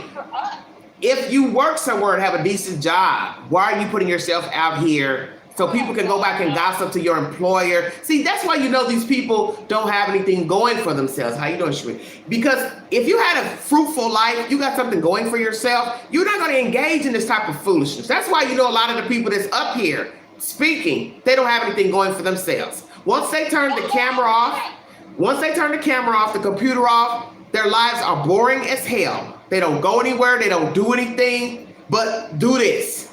They don't research anything. They don't do nothing. Because there's no way you could sit and just, this would be your focus, making up videos about stuff that doesn't have no receipts, no validation, no verification, no nothing. Just digging up random strangers off Facebook pages and posts to say, well, they knew her and Pookie said something about her 5 years ago. So you go dig them up, trying to make a story out of a random person. That's dangerous. I've never heard of such foolishness. Just go dig up fucking people out of the grave and then start making videos about them with their government name, and don't think one day you ain't gonna be walking down the damn street or come out your house and somebody bop you upside your damn head because you went up there running your damn mouth about it. You know, I don't know who's got time to sit on these lives for 5, 6, 7, 8. I just seen one the other day, 11 and a half hours. Yeah, well, 11 hours, 10 minutes. It's all the same. You're not talking about anything. Just going on and on and on, making up stuff about these people. That man's in jail. Don's in jail. That woman's probably got a man who's probably pissed off. He don't want to hear. He don't want to relive his woman was with another man. See, you people don't think. You know, there's nothing wrong with giving your opinion because somebody's not going to agree. Somebody's not going to agree with what I'm saying in this live. I don't care. But I know I'm not getting ready to go out here digging up nobody in Facebook land about something that I think they did 4 or 5 years ago with Donna Wells. I will not. I won't even stoop to that level of getting in somebody's inbox to say, well, I read a post from Candace and your name was mentioned and I want to know what you know about Summer Wells. Nothing. And she didn't owe him an explanation. I wouldn't have told him nothing. I wouldn't even responded to him. I would have told him, if you don't get the fuck out my inbox, I don't owe you an explanation about who I talked to, I would have said, get out my inbox. Don't message me again. And I'd have blocked him. Yeah. Because she was a fool. She was a fool to admit that she had sex with Don. I would have never told nobody that. Nope, never. That's stupid. That's stupid. That's disgraceful. It is. You don't have to tell people who you slept with. You already know the case is out of control on social media. So why are you going to give people fuel to use something against you? And now the boyfriend is probably feeling some type of way like, oh my God, how did this all come about from Candace's Facebook post? That post is, oh, why is this guy all up in your inbox messaging you about what you allegedly did and what Candace think you did? So we can say the same about Candace. Candace can say all day, well, I didn't cheat on Don, I didn't mess around. You like hanging with little boys. How's that any better? Yeah, that's just disturbing. That's worse. Tit for tat. A minor child Exactly, against the law.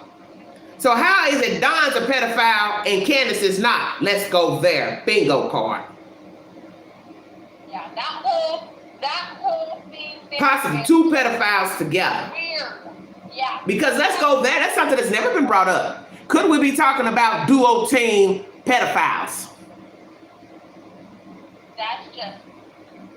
No, She likes little boys and he likes little girls. No grown woman has the need to be in the company of a minor boy. I think. Without his. Hello, Lorraine. I think the issue is that Candace never had a childhood. She never bonded with her mother, father. She didn't have a great life, and her mind is still of a child. And that's what happens with young people who grow up not having a fruitful childhood. Their mind is still of a child. So at 22, 24, whatever, they're still wanting to hang with teenagers because inside they are a teenager. That's why you have this issue of child rape, boys and girls raping other children. You know what I'm saying? It's under the age of 18 because their mind is still of a child. So now this woman is near 40. She still has the mind of a child. She still gravitates towards teenage boys because she never had a teenage life. It's obvious. That's why she's probably attracted to boy children. And one could wonder, has she ever had sexual relations with an underage boy or girl? Because I don't know what she's into. I think that her and that boy have something going on. And I looked at that photograph today on YouTube, and I thought it was interesting. He had a cigarette in his hand. She's got her arm around him, whatever. And I told myself, this is sad. And here you all now poking the bear, digging up photographs. You're just making things worse by the minute by digging up this stuff off of her social media page. Because you're still talking about children and young people and you're putting their names on blast because it's only a matter of time somebody's going to put his name out there and then that's going to be the new talk of the week. You understand what I'm saying? Uh-huh. And it needs to stop.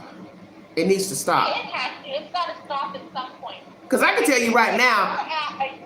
We're at a year. Let me tell you something. Law enforcement has not discussed anything new with us. How these street people rock, people that I know of, the stuff they be doing on YouTube with throwing their names out there and digging them up out off of social media and putting their name on blast, you wouldn't be doing that around here where I'm at. Putting somebody's name up there and think you're going to walk around in the street and not get your head split. Because see, a lot of these YouTubers think can't nobody find them. Oh, bullshit. And as much as they like going to Rogersville, oh, you can be found because you like to go live all the damn time. You like to touch down and tell us, well, I'm in Rogersville and I'm visiting right now. Well, that's all somebody needs to do is see you live at somebody's house or location and drive out there where you are and pump one in you. Yep. Because you're doing too much. I'm very shocked that nothing like that has happened. I'm very shocked. All the ones I've seen go live doing this type of what I call grave digging, I'm stunned that any of them are breathing. I mean, literally, I'm stunned that they are breathing because people calling people's family members, calling people's jobs, just all day long. Mom and dad, uncle. Yeah. No. Yeah. Going to the job site, all of that. Not caring if somebody gets your tag number, follow you home. And you know when you're going live, you forget they have fans too, these crazy nuts. Who's to say that somebody knew Don or knew of him, felt offended, and waited on you somewhere outside your Airbnb or your hotel or a restaurant where you were or wherever the hell you're streaming live and come up and blow your damn brains out? Yeah, that's just... They take a lot for granted. I've never seen anything like it. It just amazes me that you think that's okay to just keep digging up these people out of Facebook, IG, and worrying the hell out of them about some old gossip and rumors. And then they're stupid enough to message you back. Then you got the nerve to show their damn messages on your live. That is bold. That's bold as hell, man. These people, you know, these... JLR, whoever you are, man, you're a Grammy motherfucker. I said it. You people come up Grimy as hell. on these large platforms. They're grimy, man. And they're rallying for these people that they've never met a day In their life. Exactly. And that's why you know that they're sick, that you have a lot of sick people out here. Because for you to rally for Don and Candace after you've seen how they live, how they interact with their children, the fact they don't have their children, one's now incarcerated, one's now missing in action, and you want to follow in behind, donate money, dig all in their message boxes and dig up people that they knew of and from Facebook posts, you are just as sick as they are. To me, you're on the same level. You are no different. You are cut from the same damn dirty cloth, because it is preposterous to keep digging up these people like this. It's ridiculous. And then, you know, you have, for instance, there's a content creator out there right now that is potentially going to be sued. That what? Collecting. I can't hear you. Say what? I said there's a content creator on YouTube right now that is potentially being sued for all the donations that were received and supposedly turned over to Churchill Rescue. Oh, really? Okay. And somebody had mentioned that in the chat, that some of the proceeds were not legal or whatever. I don't know anything about it. To be donating to random people online. Well, but you can't tell these people anything. They know everything. They know everything about the case. They know everything about the people with the social media platforms. They know everything about these dead folks they're bringing up out of the grave, damn zombies, to testify before an open court that don't exist. So I just feel like if you like this type of drama, then you go ahead and knock yourself out and you be a part of it 24 hours a day. But I've never seen people that don't take a day off from stirring up shit. Just every waking story. They don't even talk about really any breaking news of anything going on in the country. It's always the same BS pertaining to Summer Wells. And the story isn't even about her. So really you shouldn't even have her name up in the title of your video if it's not about her. You can't say Summer Wells : and then put up Don did this, Candace did this. Then you should just start the title off with Don or Candace or Grandis. Do you understand what I'm saying? The mighty dollar. Yeah, but they're the main ones that are Christians, and I believe in God, and I'm trying to find Summer, and I'm trying to get to the bottom of this. I'm trying to solve. You're not trying to solve anything. You're just adding shit for your own damn pockets, because this is a business. We're not going to just sugarcoat this YouTube business. This is a business. YouTube makes a lot of money. I Googled YouTube the other day. They make mad paper from the commercials alone. So this is a business. And in the end, they allot us to partner with them once they accept us past the 1,000 viewership. So it is a business. It is what it is. But damn. Also, extra stuff, just making up stuff. Every day you're making up stuff. That's not content. Well, No, it's not. Look at it this way. I have yet come across a creator other than yourself that has brought anything to the forefront. You come in with actual stuff that's in the news. You have a source. Yeah, I'm not gonna come with no gossip. Every blue moon I'll mention to you something that's been said or that's floating around on social media. But I never say that it is the verified truth. You're entitled to believe what you want to believe. People are just believing this. I'm just not gonna go off something a YouTuber said. I don't believe half the shit that come out of people on YouTube. Like, how do you want me to believe what you just came up here for 11 hours and said? 11 hours. Girl, please. Where are you getting? I don't even get 6 hours of sleep. I don't know how the hell somebody could go live for 11 hours. I don't even get 6 hours. I didn't even get 8 hours of sleep coming down that mountain this morning from that damn campground.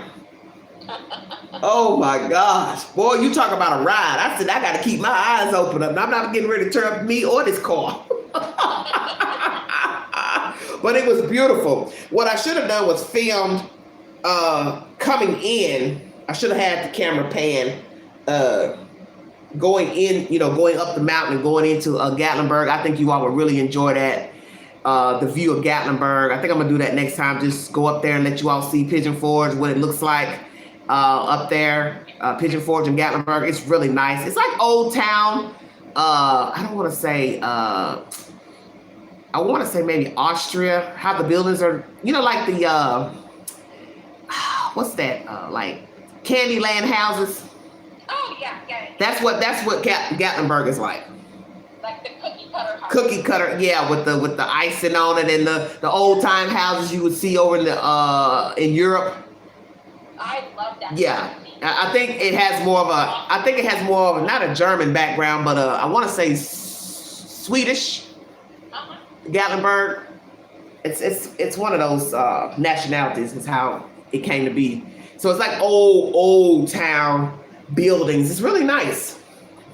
I like that one. I like that Swedish look. Mm-hmm. And those cookie cutter. Yeah. Look, they got so much stuff up there, you would go blind literally because everything's so jammed up together.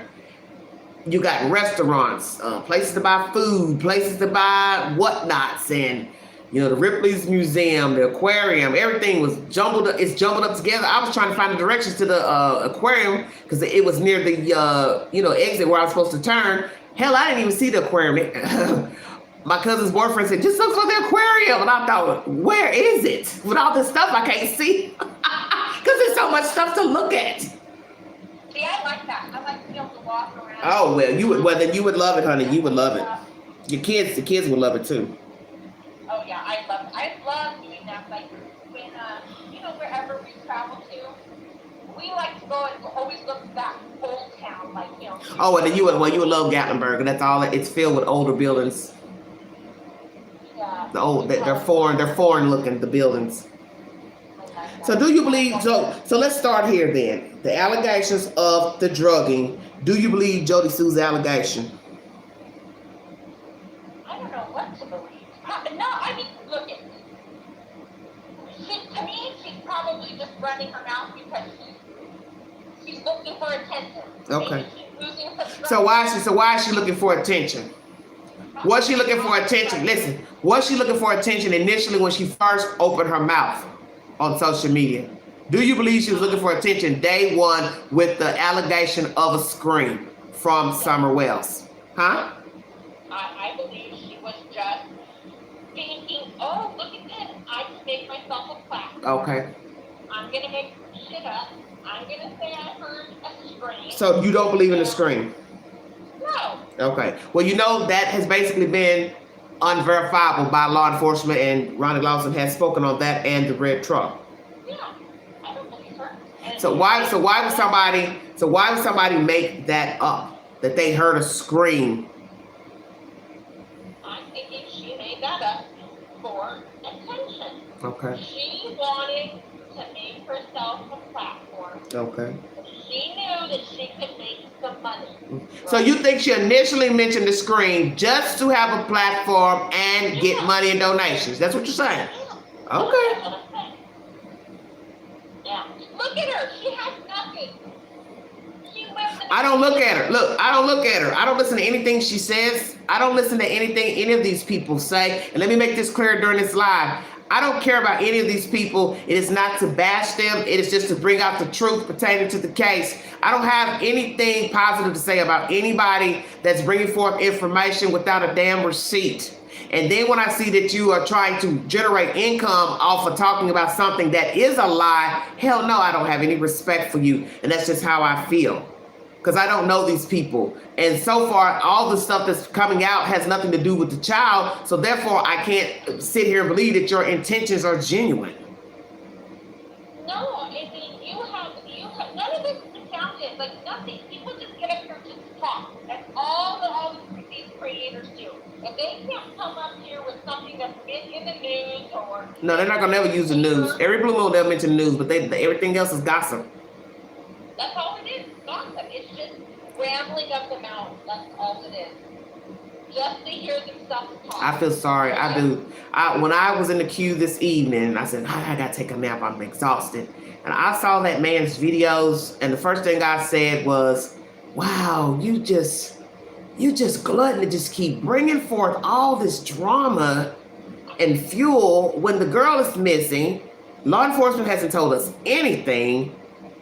I mean, why would you do that? I mean, I just don't understand the spirit of a person that wants to pretend that they're trying to investigate a case when, one, you're not a detective, you're not a private investigator, you're just basically talking out the side of your neck, and you're just making up stuff and interviewing people just really to have, as they call it, content for a video.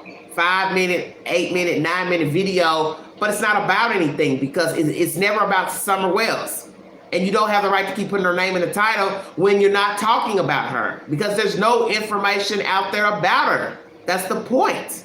There's nothing tangible about Summer Wells out there that we ain't heard 1,001 times.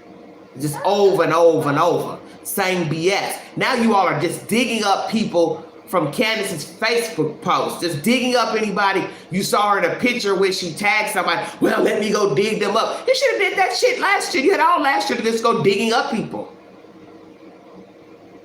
And then you're messing with people's children. If they're underage and you're watching, you're messing with people's kids. They're bored. They have nothing else going on in their life. And another thing, Jody Sue has children, does she not? Yes, she does. Well, who wants that for a mother doing this type of behavior? And that other little fella, I pray he doesn't have any children. Yeah, I hope not. Because I wouldn't want parents like this to go out here and just to make up this kind of stuff on social media. I wouldn't want you for a parent. I just wouldn't. I wonder what their own parents did. My mom and dad would be mortified. They would be mortified. Well, I've got people who don't care for what I do up here. You know, this is a commentary channel. I give my opinion. And I've had at least 2 or 3 people say, oh, this is gossip. What you're talking about. I says, no, it's not gossip. It's my opinion. No different than if I talk about what you did yesterday or I talk about what the guy across the street did yesterday. That's my opinion. I'm giving my opinion. You don't have to like the opinion. But I said it's a difference between every day I'm making up stuff. But see, people can say it's gossip even if you're just talking about the person. You understand what I'm saying? Because people feel like once you just say anything about the person in a negative light, well, then you're gossiping about them. And a lot of people don't care for YouTubers. I've had people say that. I don't care for the YouTube platform because when they start giving their opinions, it's basically you're gossiping about the people. And I always tell people, the reason why a lot of you don't like it is because you've been talked about. Yeah. That's what your problem is.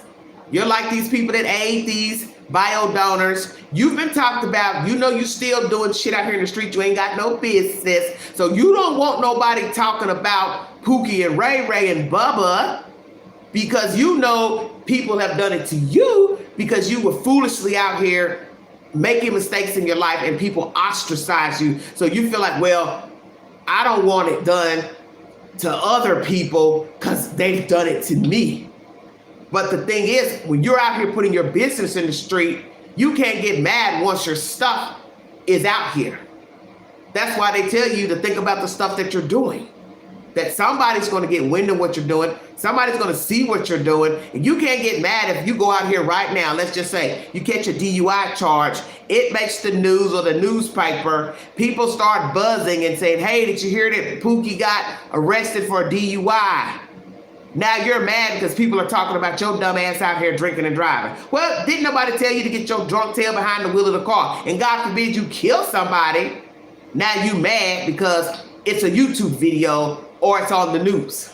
That makes no sense. No, and you know, some of these YouTubers, they're crazy.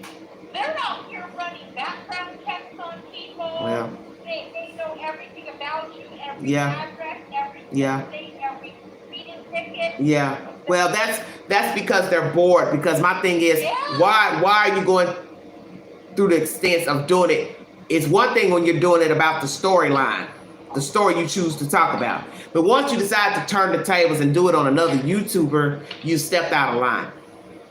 Yeah, that shit's not okay. There should be, as they say, honor among thieves.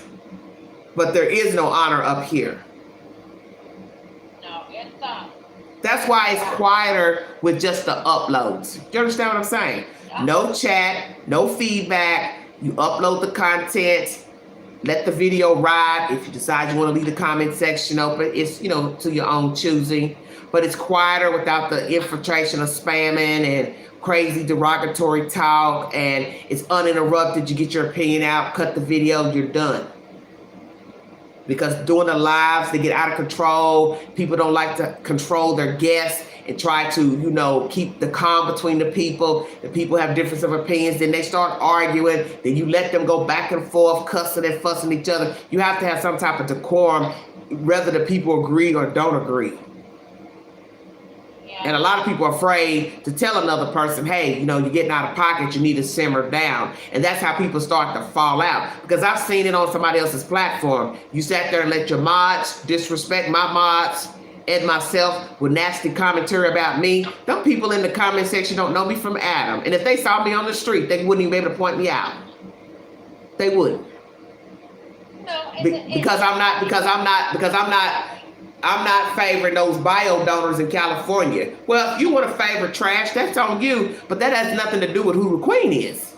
Because I'm not getting ready to favor nobody that abused a child. I'm not. No, it's disturbing. I mean, some of these people just... Well, because they act like the people in the story. Have you not noticed that with a lot of the people in the chat?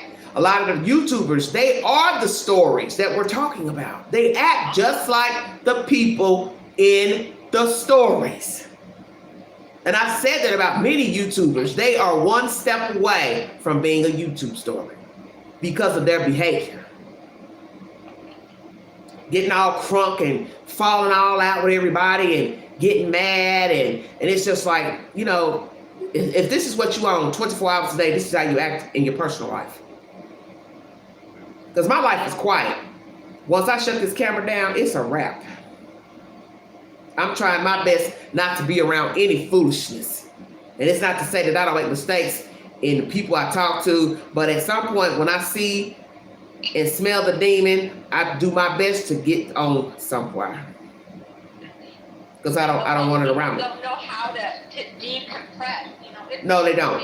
That's a very good word. That's true. Yeah. You know, and you say your commentary, or, you know, you have an open panel, have a good discussion, you shut it off, you go on about your day. Watch a movie, clean your house. Yes. Cook something. Yes. Spend some time with your kids. Yes. You know, there is so much more to life. Yeah, but they haven't figured that out. And that's why, you know, a lot of the people that's up here on this platform, they don't have a life. You can tell by the lives. You can tell by the lives. You can tell how they interact with the guests, the way they talk, the way they jump back on 24/7. In your mind, you're saying, my God, when did you go to bed? Never. They don't see. I mean, you didn't fry egg this morning. You didn't have cocoa or hot chocolate, coffee. You didn't go to work. You didn't. I mean, what did you do all day? You know, I get off, you know, from working 12 or 15 hours. And before I even go to bed, you know, I make sure that I get some time with my kids. Yeah, well, you need that. They're not But you need that. You know, yeah. My youngest is about to be 14. Yeah. I mean, so they're not babies.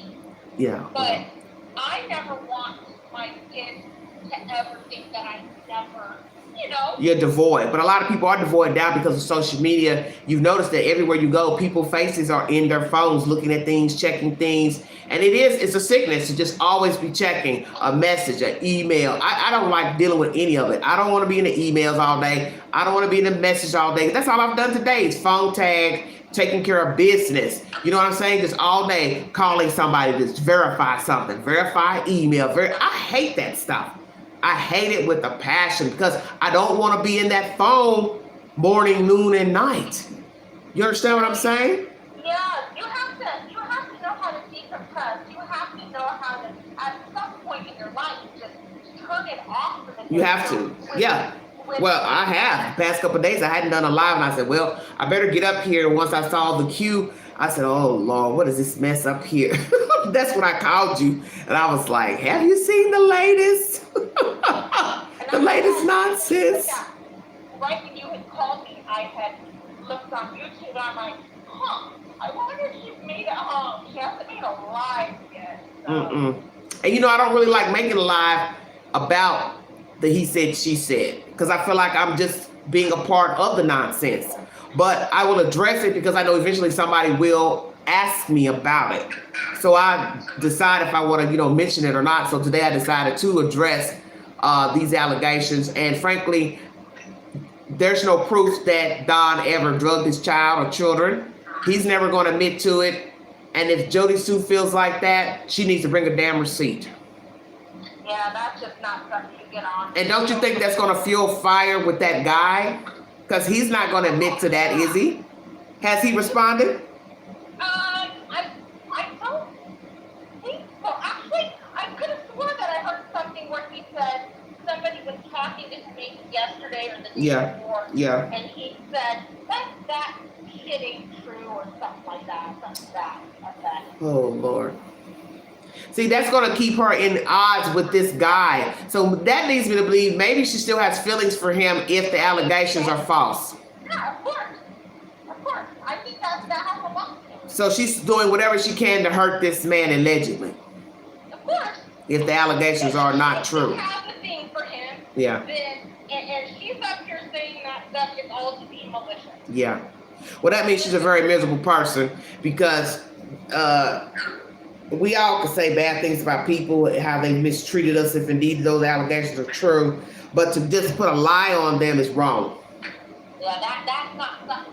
What she accused him of doing to get someone locked up for a very long Exactly. Because what they'll say is, let's just look at this. Oh, you knew he was giving his child drugs to drug her, to touch her, or whatever he allegedly was doing. Do you know how jacked up that is? Yeah.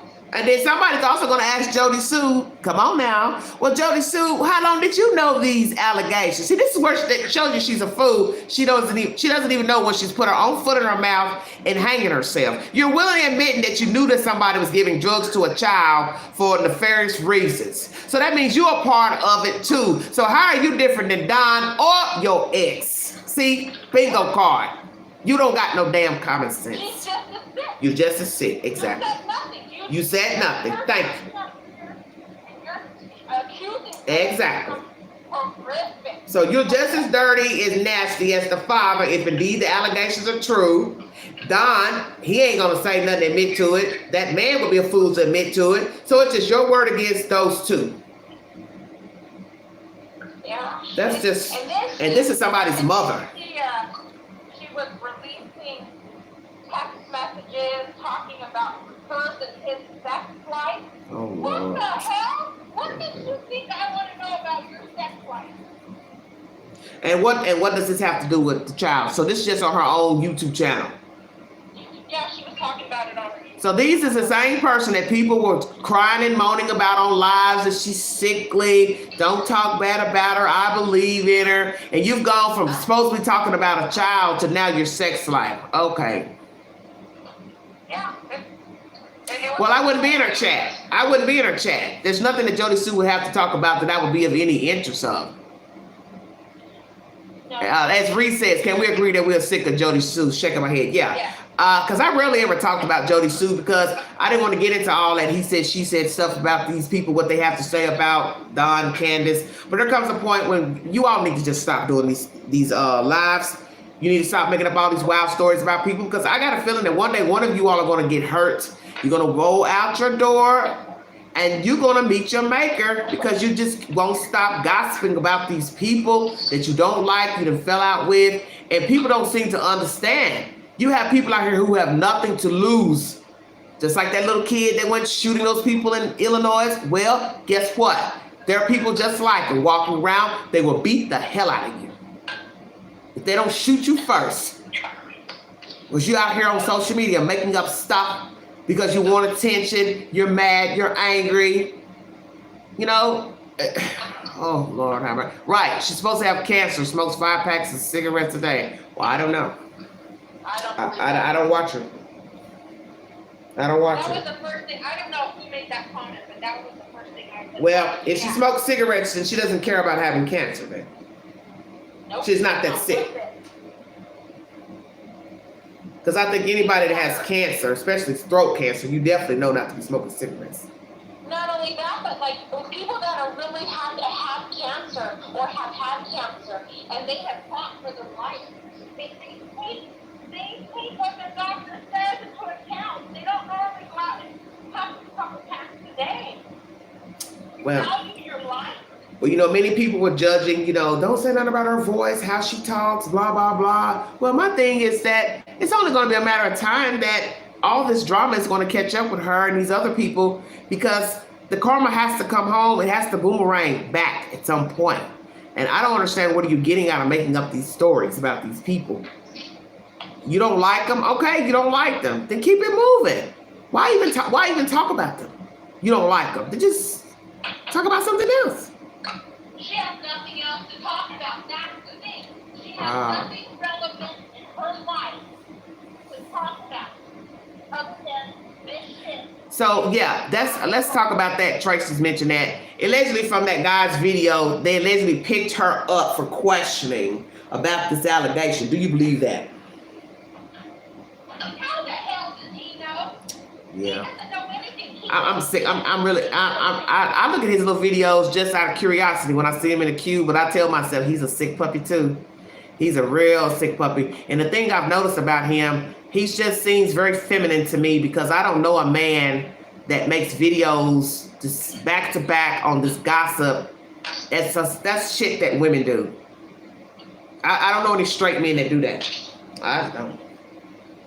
I know my husband don't do that. Yeah, I know there's some straight men that have big mouths and they're boisterous and they're loud mouths, but he's a whole different breed. I just don't know any men that do videos like that. It's very strange to me. It's very feminine behavior, and that's all I'm gonna say. Yeah, It's very feminine behavior. What my husband calls it, he calls it a bitch mentality. Yeah, because you just don't find guys that do that in the lives. They just, or give content pertaining to a subject. They say what they got to say, then they're done. His commentary is borderline womanly. It's just womanly. It's just very feminine. Yeah, it's obvious. Standing by the same trees when he goes live, and I just be like, okay, where's this going? It's very, very interesting. Yeah, I said it, Nubian. I did say it. Another YouTuber said it, sweetheart. That's where we're getting the information from. That's what we're discussing in this content. All this gossip between Jody Sue and whoever, and this other YouTubers, put them plural, they like to repeat this stuff and go on and harass these people. I just think it's time for it to stop, because it's just become a no-win situation, and it's just disturbing to me that they don't know how to stop. You know what I'm saying? They don't know how to stop. They need to find something to do with their daily life. Thank you, Brittany. Thank you for the donation, sweetheart. Well, you know, I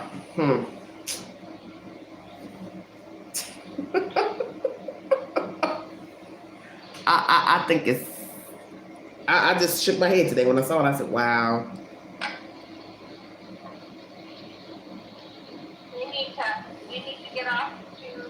And what does his neighbor have to say that he's been interviewing? The what? This guy that he's been interviewing, some neighbor, what does he have to bring to the table? Because I didn't go into any commentary pertaining to some neighbor that's been talking. Oh, I don't know. I didn't see nothing about that. Mm-hmm. I mean, I've seen it, but I didn't watch it. Yeah. Right. I got you. Well, it's always something. Sorry about this, guys. Yeah.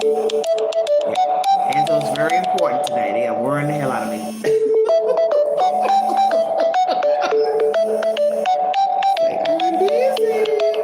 Well, anything else you want to add? Pertaining to all the stories. I did bring some news updates pertaining to R. Kelly. They got him on suicide watch. The Caitlin Armstrong woman has been arrested in Costa Rica. And naturally, you all know about the Highland Park, Illinois shooting yesterday at a 4th of July parade. Yeah, that's so sad. That's just heartbreaking. This world is just upside down right now. I was wondering about that Caitlin Armstrong. They believe she might have had some type of nose surgery, because she does look different. Yeah, her hair is darker and her her nose or something looks different. They said she had a bandage on her nose. So I'd like to know, how did she get in that house to kill that woman? I don't know. She had to let her in. If she didn't break in, then she let her in. Yeah, that whole thing is just, he's the ex, right? The ex to some guy. Well, she was the one dating him allegedly first, and then he went on to this girl after they broke up or separated or whatever. Yeah, she's mentally ill too. But I don't think a person really realizes.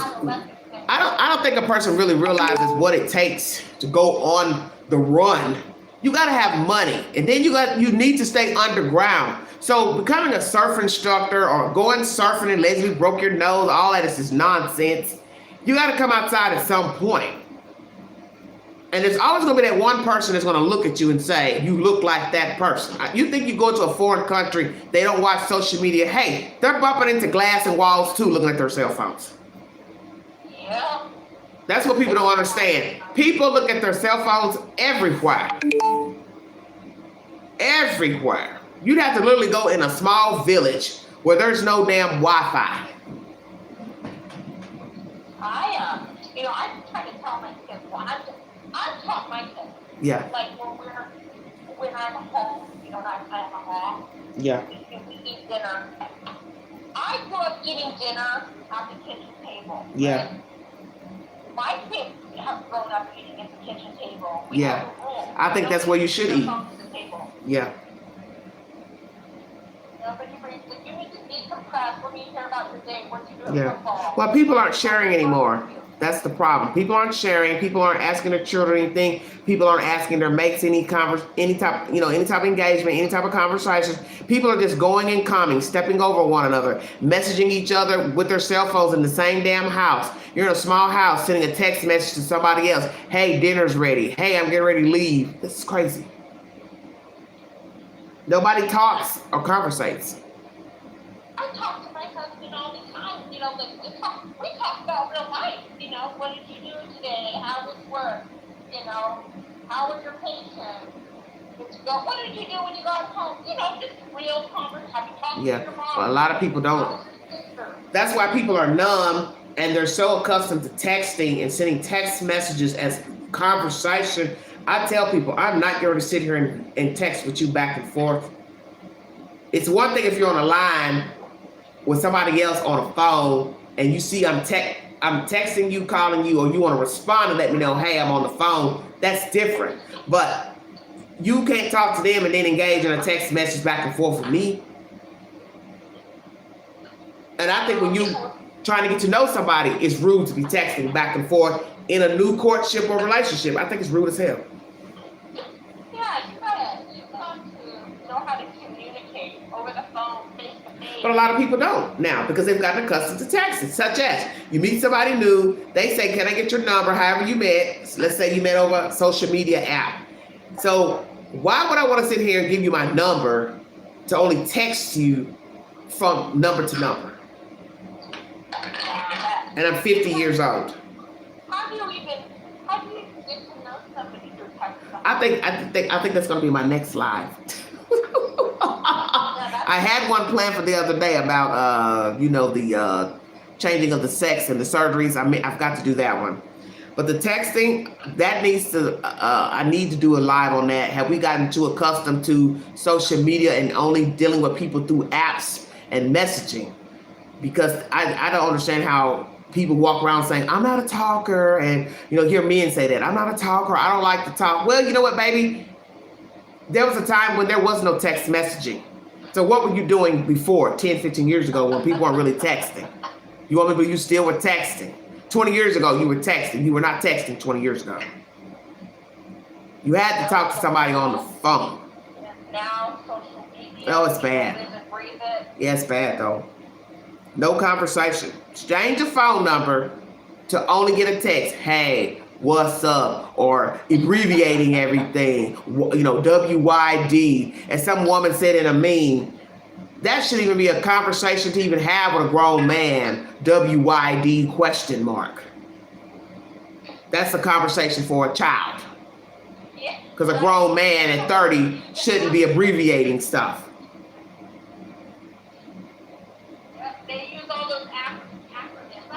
what the hell. Yeah, and that's the thing. And in texting too, when you break up the words, you don't put commas, periods. People sometimes don't know the meaning of what you're saying. So you might misconstrue something and they're like, what's wrong? Why you got an attitude? And you're like, well, I didn't understand that text you sent me. That's why you don't keep texting people. Call them on the phone and say what you got to say. Yeah. Especially when you're getting winded in conversation, you know you're gonna have to break up the words so you don't have a long text. But that's the world we're in. It's people have gotten accustomed to what is new and they're wearing it out. And now you can't even get a conversation, even in business, they have the nerve. Everything's in an email, everything's in a text. Why should I be conversating with you about, let's say, a hole in my ceiling through a damn text? I need a plumber and I'm texting you about fixing something in my house through a text. That's crazy to me. That's just crazy. Such as, what is the problem? Gee, I don't know. Why don't you come over here and find out?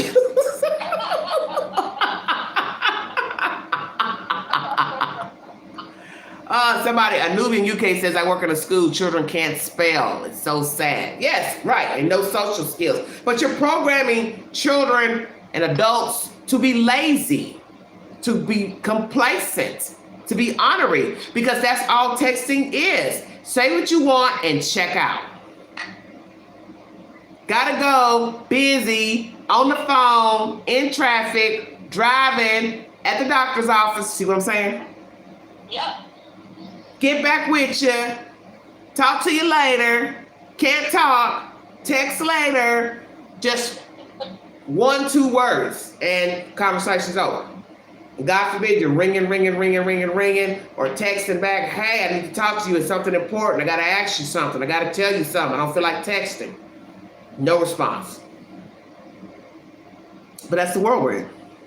Well, I'm not going to hold you much longer because I'm at 2 hours and 16 minutes. I thank you all so much for joining. Is there anything else you'd like to add pertaining to Cal City and Summer Wells, bio donor, personal business now being on Front Street?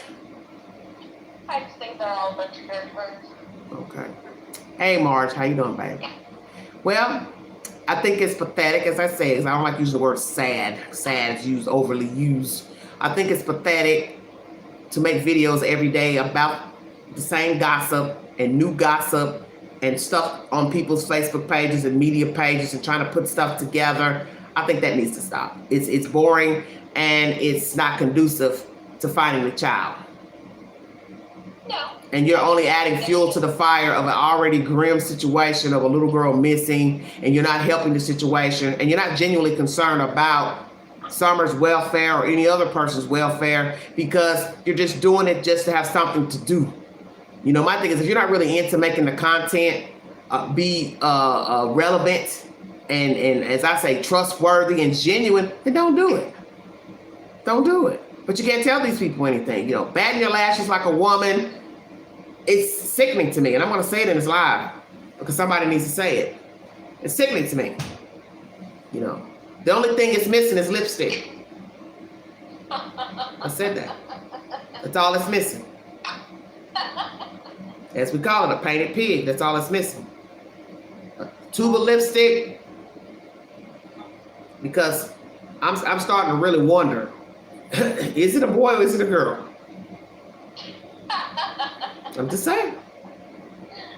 Because I don't get it. And all these allegations and making up stories about these other people who, once again, they don't have anything to do with the child. They're not her parents. We don't have any verifications that they were with the child on June 15th. Why are you talking about them every day? Why do you care? We don't even know who was with the child on June 15th. That's my point. We don't even know if the child was alive. Exactly. So my thing is, why do you all keep digging up these people and talking about these people and stalking these people and stalking these and YouTubers stalking YouTubers and all that? All I can tell you is, I'd give you a run for your money if I was to ever be approached by anybody. I don't care who you are. You will get the business.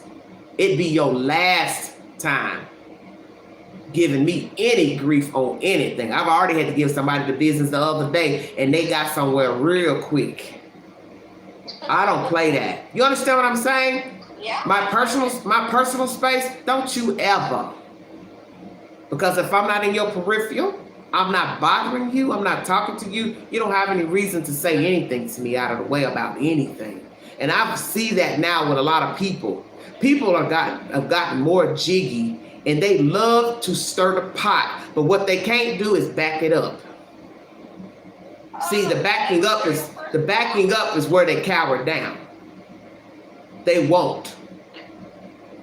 Yeah, they bring it to the table, but then they get all butthurt. Oh yeah, they won't back it up. And I can tell you that most of these people that sit up here and make up all this drama, if you would ever approach them on the street, they would bow down.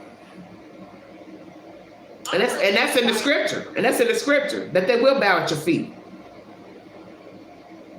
I'm really surprised, and I can say it 100 times over, that nothing has really, truly happened. Nothing pertaining to the case. YouTuber, because there's been some serious allegations, Yeah, I know what you're saying. Against people. Yeah.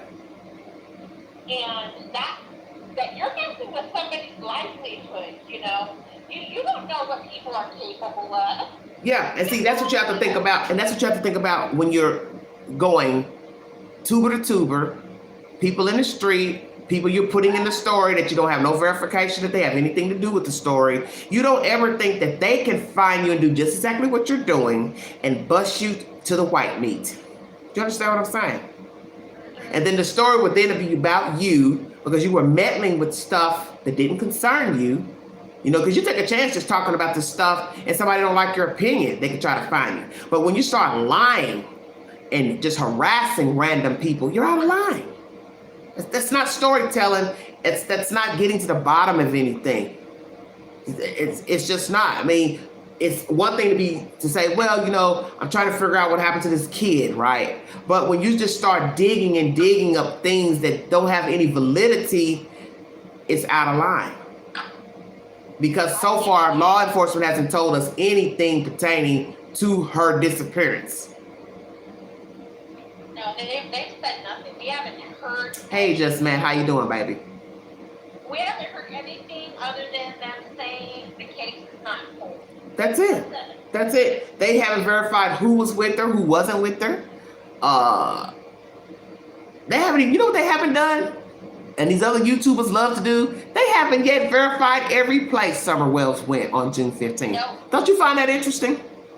Yeah, they haven't. Never once. They haven't brought it to the Never once did they say, these are all the places Summer Wells went on June 15th to our knowledge. All you've got is these damn YouTubers running around talking about swim holes, stables, smokehouse, grocery store. I went and talked to the cashier and I went and talked to this, but you have never heard Ronnie Lawson or anybody say, this is where the child went on June 15th. Not one time have they ever verified the places that Summer Wells went with her mother and grandmother and Boyage. Ever. Yeah, they've never released that to us. They haven't released anything. You don't even have an accurate version of was she in the house or outside. TBI says outside playing. The parents say inside the basement. See, that's why I tell you it's a problem. Say what, honey? I don't even think they know what the truth is. Well, we know they don't know. Well, see, that's the whole point. That law enforcement only knows what you told them. Yeah. And you've given two different versions. And then you got she walked away. So that's three versions. Yeah. Didn't they say something that they didn't find back? They didn't have any indication of her. Well, but that's my point. But who told it for it to be repeated? Oh, one of them did. Yeah, one of them did. Because people had mentioned that in my chat over the months and said, oh, Elizabeth said she walked away. So remember I said recently, well, who is the person that said they saw her walking? Because that makes no sense to say, I saw a child walking on a damn road and not go to the child and say, hey, where are you going? Where's your home? Let me give you a ride home. Who the hell's gonna see a small child walking off a damn highway or road and not stop and help the child? Not call 911, not Hey, well, exactly. Where they live. So I thought that was strange too. That no no person in their right ever asked, baby, where you going? Are you lost? Where's your mommy? Where's your daddy? So you just drove by and saw a kid walking on the side of the road and you kept driving. Just think about that for a minute. How stupid that sounds. No, I stop. I stop and, you know, where do you live? You live near here. If they can't answer, then you call 911. Get law enforcement out there. You don't just let them wander. Well, let's go here before we check out. Do you think, since it is now the month of July, do you think Donald Wells will get out next month? I don't think so. If he, in fact, has an open case, possibly in regards to out of Utah? Okay. Yeah, they'll extradite him. So you think he will be extradited if indeed there is a indictment or charges brought forward? I do. Really interesting. But will he be prosecuted? But will he be prosecuted? He may not be prosecuted. Mm-hmm. He really did. That has been how many years ago? Yeah, that's what you got to get. You got to get 12 members to say, this man was doing this, this, and this, and we now need to bring forward charges against him this many years later. Just because he got up on YouTube or on somebody's panel or had a phone call recorded, that may not be permissible in court. Okay. Oh yeah, because you do have laws about recording a person without their permission. Yeah. I can't remember what the law is. California is either for or against it. The recording, person's permission. You know, nothing may come of that.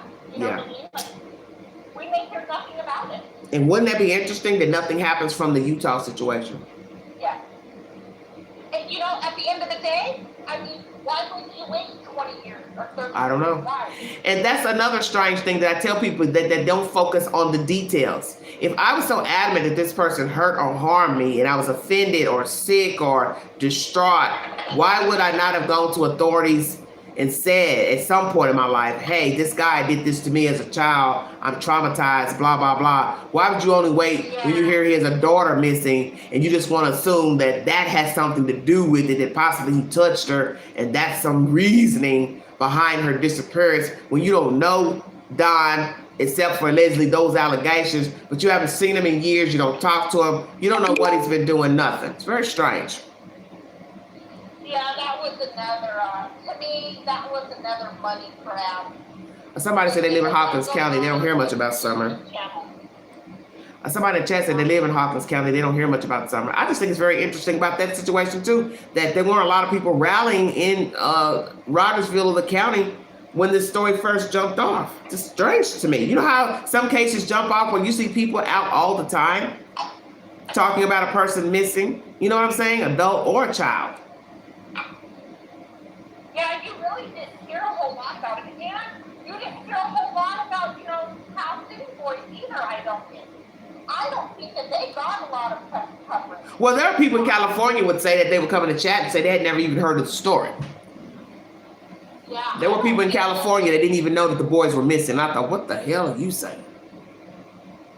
Yeah, I don't think those poor boys got the notoriety. Well, there's people right here in Tennessee don't know that Summer Wells is missing. I keep telling people that. You all fall out and go gaga goo-goo over this gossip, and he said, she said, there are people right here in Tennessee don't even know Summer Wells' name. And that is the spoken word. They don't even know the little girl is missing. Because there's people, I keep telling people, everybody is not watching Facebook. Everybody does not watch YouTube. A lot of people that watch Facebook don't even watch YouTube. No, they don't. They don't care for YouTube. They're not even signed in. You know how many people's phones I've gone in to get them to follow the channel and they had to sign into their Google account to YouTube? Literally. Because they don't even watch YouTube. And I told them, well, you're not missing much. Because, you know, if you're not following, you know, certain things such as true crime, you know, they're not watching true crime shows, you know, like Court TV and Oxygen Network and things like that. So, you know, maybe that's not their bag or whatever. So it's what it is. Somebody says if it's not mainstream news, why should they? Well, that's what I'm saying. Everyone's entitled to his or her opinion, and a lot of people won't fool with it. Just like I said, some people don't care for what I do here. They don't like that I give my opinion pertaining to a news story. But like I tell them, it's just a commentary. You don't have to like my opinion. I can say something today, and tomorrow I can change my mind. Yeah, that's true. But one thing I know about the Summer Wells case, it's disgusting and it's sad. All the people who jumped out willingly and those who got drugged out by people harassing them and asking them questions. And I think a lot of people probably regretted ever talking about Summer Wells because it's only caused problems. I wouldn't have I just wouldn't have said anything about Summer Wells if I wasn't around her that day. I just would have never gave a comment. But see, sometimes people think they're helping, but really you just let the enemy in and you don't even realize that you've opened Pandora's box or Hell's Gate 1. They don't realize how dark it is. It is dark. And that's what people need to remember, that look how sick the case got with all this gossip and people falling out with each other, people scamming people for money. That should let you know it's more to the story because people have latched on to something sinister. That's why you know it's something sinister, because how evil the people have become in talking about Summer Wells. That's why I know 9 times out of 10 she's not alive. I'm telling you, that's how I feel. That this case is like a barrel of leeches. You understand what I'm saying? Yeah. And they're just over spilling out of a barrel, looking for blood. I noticed that when it's quiet for a while, Yeah. they make some stuff up. Oh yeah, Everybody else piggybacks on it. Yeah, piggybacks, yes. And that's what most of us have done. Brought content from somebody else's information or allegation or lie, rumor, but to dwell on it incessantly, just on and on and on, incessantly just going on and on, that gets old. It just gets old because it has to go somewhere at some point. But you just keep running off of he said, she said. That's just not a story. You can talk about it 1 or 2 times. Hey, what do you think about this, or what somebody said, or what they're saying? Is the latest he said, she said. But for that to just go month for month, it's not even a week. It's like month for month. It's just old to me. I just feel like there's too many other things I can talk about. I think people really grab for what they think is going to make them the most money. Yeah, and the narrative, as everyone loves to say, and the narrative. Yeah, and the narrative. It's really sickening. That's why when I saw those videos today, I felt so bad for her, because I said, just imagine how nasty everybody has been with all these lies and making up stuff and doing stuff for attention to get money and just to get a YouTube channel. You got to be pretty low to just make a channel off of a baby's name. And then these kids live with these parents. That's what people don't really seem to think about. These children were living in the house with Don and Candace and the grandmother. And it's no telling what they were subjected to and what they saw. And I don't think anybody thinks about that. Yeah, they weren't taken care of properly. And that's the same way I feel about Cal City, that they didn't have a good start and they didn't have a good ending. And you believe whatever you want to believe in between this and that. But those boys didn't have a chance, and Summer Wells and her brothers didn't have a chance. And I do believe Summer is no longer alive. And it was only a matter of time that something bad was going to happen to one of those children or more. And I feel the same way about the 2 boys out of Bakersfield, California, Cal City. It's all the same.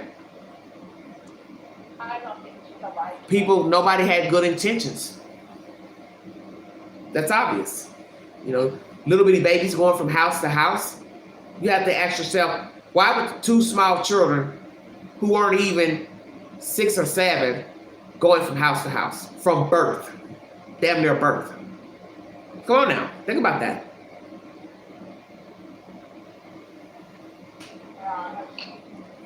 It's pitiful. 3-month-old, 1 year, the next year an infant, and yet both of them are now dead, deemed dead by the state of California.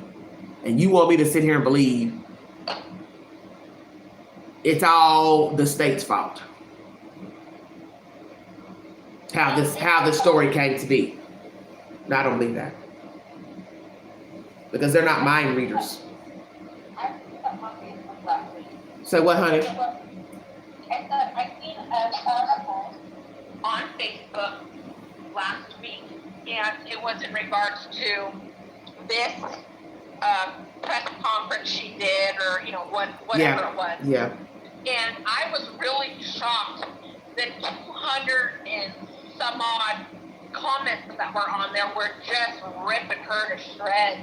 Mm-hmm. Talking, what did you do, man, to get your kids taken away? Yeah. Your child's femur didn't get broken by itself. Yeah, I think people started realizing the truth is that what they had been hearing wasn't the truth, because when they find out she has 2 other children, their demeanor changes, which doesn't still make any sense, because even let's say she didn't have the 2 older children, you can't logically explain 2 children out of your custody a year apart. That means you were either pregnant when the first baby got taken, or you got pregnant shortly after the first child got taken. Either way, it looks bad to be pregnant again and your second baby is removed the first week of life. How in the hell you all want to say that's the state's fault? That makes no logical sense. 2 babies gone in less than a year, but that's the state's fault. Come on now. She was not doing what she was supposed to be doing. Yeah. Well, you can't make some people understand common sense. And then she doesn't even have the other 2 children. So you don't care about the living children and why she don't have custody of them. Why she didn't fight for the living children. Why she didn't fight for the boys when they were still in foster care. Why you only came out when allegedly they were reported missing, and now you're filing a lawsuit because the state now says they're dead. And you all can't see this is only about the money. So how are you any different than Jacqueline and Trezell West? You're the same. You are the same. Huh? She was never in the news. I know she wasn't. I know she wasn't. None of them. None of them. First party, nothing. Yeah. None of them. Not her parents, and nor was the bio daddy or his mother.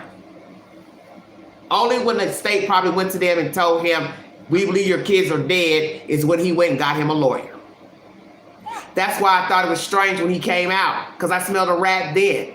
And then after he came out in the fall, shortly after that, that's when we got information about something pertaining to the DNA. And I kept saying, okay, what am I missing? There's something off with this story. I said that back last October. Something was wrong with the story. When he just out of the blue came out saying he cared for his kids, I got their back, blah, blah, blah. I just thought that was very strange. Got their back, they're dead, dude. That's what I'm saying. They know I got their back. Well, I never knew a dead person to know anything. So let's ask this question before we check out. Does he take care of his other children? Hell no. I don't believe it.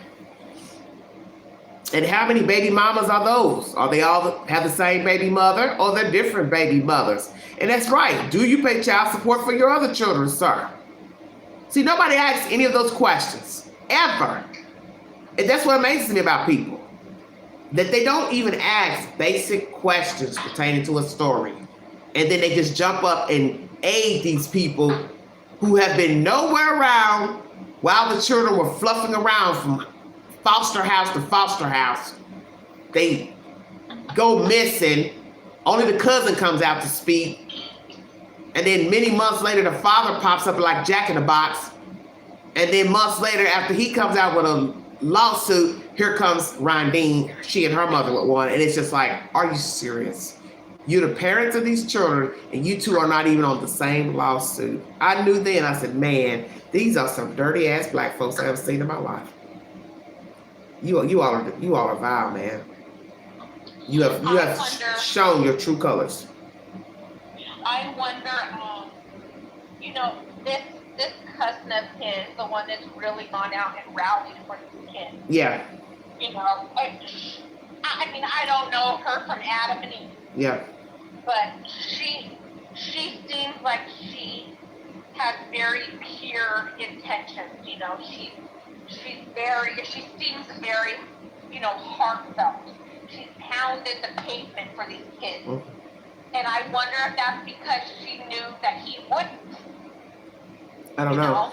I don't know if he just used her for a mouthpiece because allegedly he just didn't want to speak to the public. I thought I heard that, but that's not good enough when you're talking about your children. You can speak about your children without being seen. A lot of people may not want to be seen because the children were, placed up for adoption. But it's neither here nor there. Now you waited almost a year before publicly coming out to claim yourself as, the bio donor of the children. So people will question. Somebody's saying it's going to question, well, hell, where have you been all this time? Why we haven't heard anything from you? Why weren't you giving phone interviews or just videos with your face covered talking about the kids? You didn't have to show yourself to give an interview with the news to say, hey, I'm the father of the children. I think most people would understand why you wouldn't want to be seen. It's just suspect to me. All of it's suspect. All of the behavior with all of them is suspect to me. That's just quick. I don't trust any of them. I just don't. I mean, and look at the West. They were only forced. And they're the same too. Their family's the same too. They've been nowhere. Nowhere. You have 2 infants supposedly missing. Not even the grandparents. One in West felt like she was backed in a corner. Yeah. And why hasn't she come forward and shown herself pertaining to her own son being indicted for murder? Don't you find that strange? His family hasn't come out to speak, and her family hasn't come out to speak. Nobody, even now, with them being arrested, has come out on their behalf. This is the strangest story I have seen in a long time. It's super strange on every level. From each person involved in the story that spawned another human, it's all suspect. I mean, from the bottom to the top. I've never seen anything like it. Everybody in the story is strange acting. I wonder if she hasn't come out anymore. Maybe she's investigated. Well, she might be. She might be. And that's why she's not speaking, because she's possibly on the chopping block as well. Yeah, she might be on the chopping block. Yeah. Yeah. Well, her name is in the document. Remember where it says on the 18th she was allegedly supposed to keep the children, or no, stay at the house rather. Stay at the house. And that's mentioned 2 times, verified by Jacqueline and Trezell West. So it's as if they either repeated this in a document text or somebody asked them about her staying there. That's what I can't wait to hear in the testimony. What is it that's the evidence of her having to stay at the house and then verifying who was staying at the house? Because it's almost like they had maybe gave a written document to somebody or was questioned about each individual child. Because each statement is verbatim to the other one, saying Jacqueline West said this about this on this date, and this person was living there, then they black out their names. I think we're going to be shocked when we hear or read a lot of this testimony. Oh yeah, when this trial starts. Yeah. I think this is going to be worse than we ever thought. Oh, I think it is too. I think it is. I think, once I saw, all the repetitiveness in that affidavit, and I was trying to decide, who was who they were speaking of in the affidavit, which child, I told myself, this is not going to be good. This is not going to be good, and I'm scared to death to hear the evidence that they have to say this is why we know the children are dead. I don't think it's going to be good at all. I am petrified to hear how they died. Yeah. Treated. How they died. Well, I think a lot's going to come out from the children. I think that these kids that, the other 4 kids, it's going to be really interesting. Well, I think they're going to tell the truth. They don't have anything to lose at this point. They've been away from the family a while, so I don't think they have any fear of them. I think they're just going to tell it, and I think there are going to be other witnesses who just never came forward for the fear of retaliation. They're going to tell it too. Yeah, we're going to learn a lot. Yeah, it'll probably be a lot of witnesses. It's going to be worse than any of us ever imagined. Oh, I'm sure it is. And I think I'm more afraid also of how the children were murdered. Yeah, I think we all sit here and ponder the thought of how these poor boys died. Yeah. But to actually be able to read it or hear it, Yeah. It's gonna shake a lot of people to their core. Yeah. Yeah. Because they lived they Short lived life. a very short life. And they were probably very abused physically and emotionally. Yeah, they didn't deserve that. They endured a lot. They didn't deserve that. And nobody deserves to be mistreated, period. Physically, mentally, verbally, or sexually. And I think that's going to be probably very heartbreaking once we get the testimony and the evidence that the state has. It will probably be very devastating to the spirit once we get that information. Well, I'm going to cap out of here, and I thank you for joining me, Kinsley Masters. Absolutely. Enjoy your dinner. You too, honey. We'll talk later, okay? Okay, bye-bye. All right, everybody, that's my mod, Kinsley Masters. Thank you all for joining me. The content tonight was updates pertaining to R. Kelly, suicide watch. His defense attorney says he's not suicidal. This was an attempt to punish him by the prosecution and the jail system. You entitled your interpretation of why he's on suicide watch. They said it's precaution due to the fact he got a 30-year sentence. I don't believe R. Kelly's suicidal. He's too honorary and too vain to kill himself. Other story, Caitlin Armstrong arrested in Costa Rica. New hair, possibly nose job, trying to disguise herself to stay on the lam. She should be possibly back in Texas. Well, she is back in Texas now to face the charges of killing a woman that she believed was dating her boyfriend or ex-boyfriend. I don't know if they were actually apart together or what. We'll get that said information down the road. And as most of you know, there was a shooting in Highland Park, Illinois, where 6 people were murdered.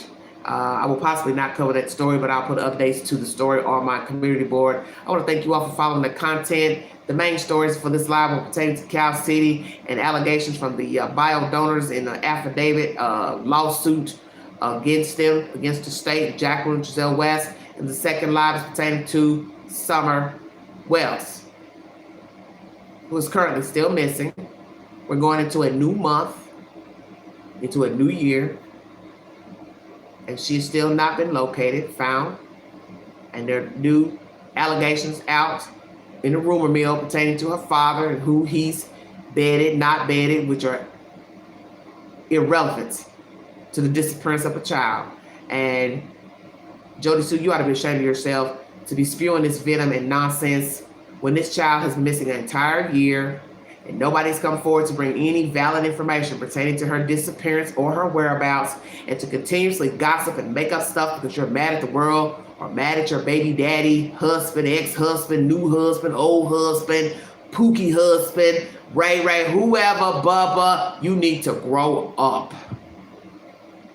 And you all just fishing off the back of a kid that's possibly dead to make YouTube channels and spew venom on Facebook or wherever the fuck your platforms are to do it. You all ought to be ashamed of yourselves, because that was a whole baby that we have no information to where she can be found. And to just make up stuff off of her is vile. You don't have anything good to say that's truthful, then don't say anything at all. Because it's just wrong to just keep pushing this envelope off of a kid that's possibly dead. And you all don't get it. Her brothers are in foster care.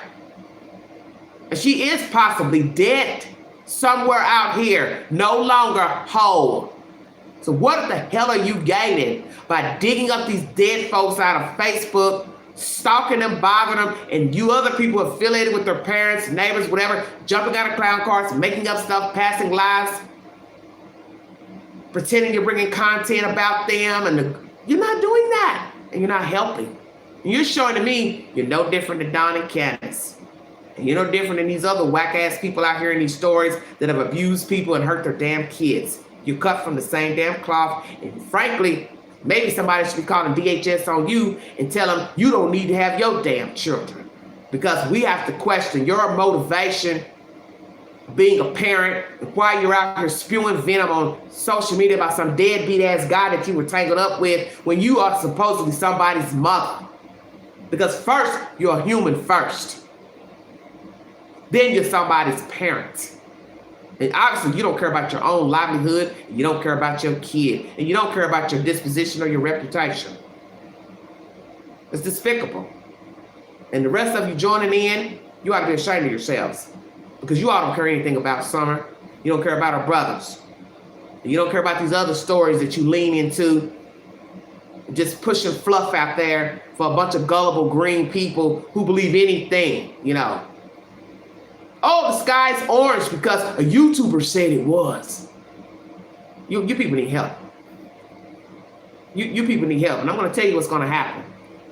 As Kinsley said, when it's all said and done and it's quiet and the waters ain't moving, one day you're going to look up, there's going to be a story on the news that's going to then become a YouTube video. And it's going to be about one of you all that immersed yourself in one of these cases as a spectator, alleged YouTuber, platform holder, however you want to label yourself. And you're going to be the story that everybody's going to be talking about. And you're not going to be able to hear what people are saying about you because you're not going to probably be alive. And it's going to be bad because you didn't know when to stay in your lane. All because you want attention and 5 minutes of fame and a couple dollars in your pocketbook. You know, it's all kind of ways to hustle. But hustling and making up lies and stories about people in general and stories about a kid that's missing, that ain't the way to do it. That ain't the way to do it. You all are beating a dead horse, literally. And it is despicable because you all don't know when to stop.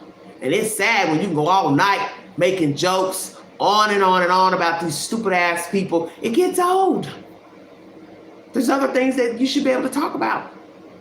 Because in the end, the story is about Summer.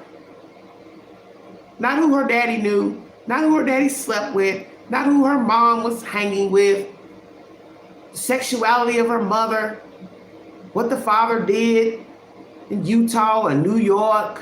It's about her and where she is. That's who the story is about. And you all are obviously not interested in finding out the truth because you believe anything a person repeats. And that shows me that there are more sick people out there than Don and Candace. Thank you for joining me. If you'd like to donate to the channel and the dream of everyday shenanigans, $ Big Angie 129 Cash App. Thank you for the super chats. God bless all of you. Thank you for the donations, Brittany, Nubian. You all have a wonderful evening. Hope you all had a safe holiday if you celebrate Independence Day. I will be back with more commentary. And this is the end of this live stream. Thank you so much. Good night, everybody.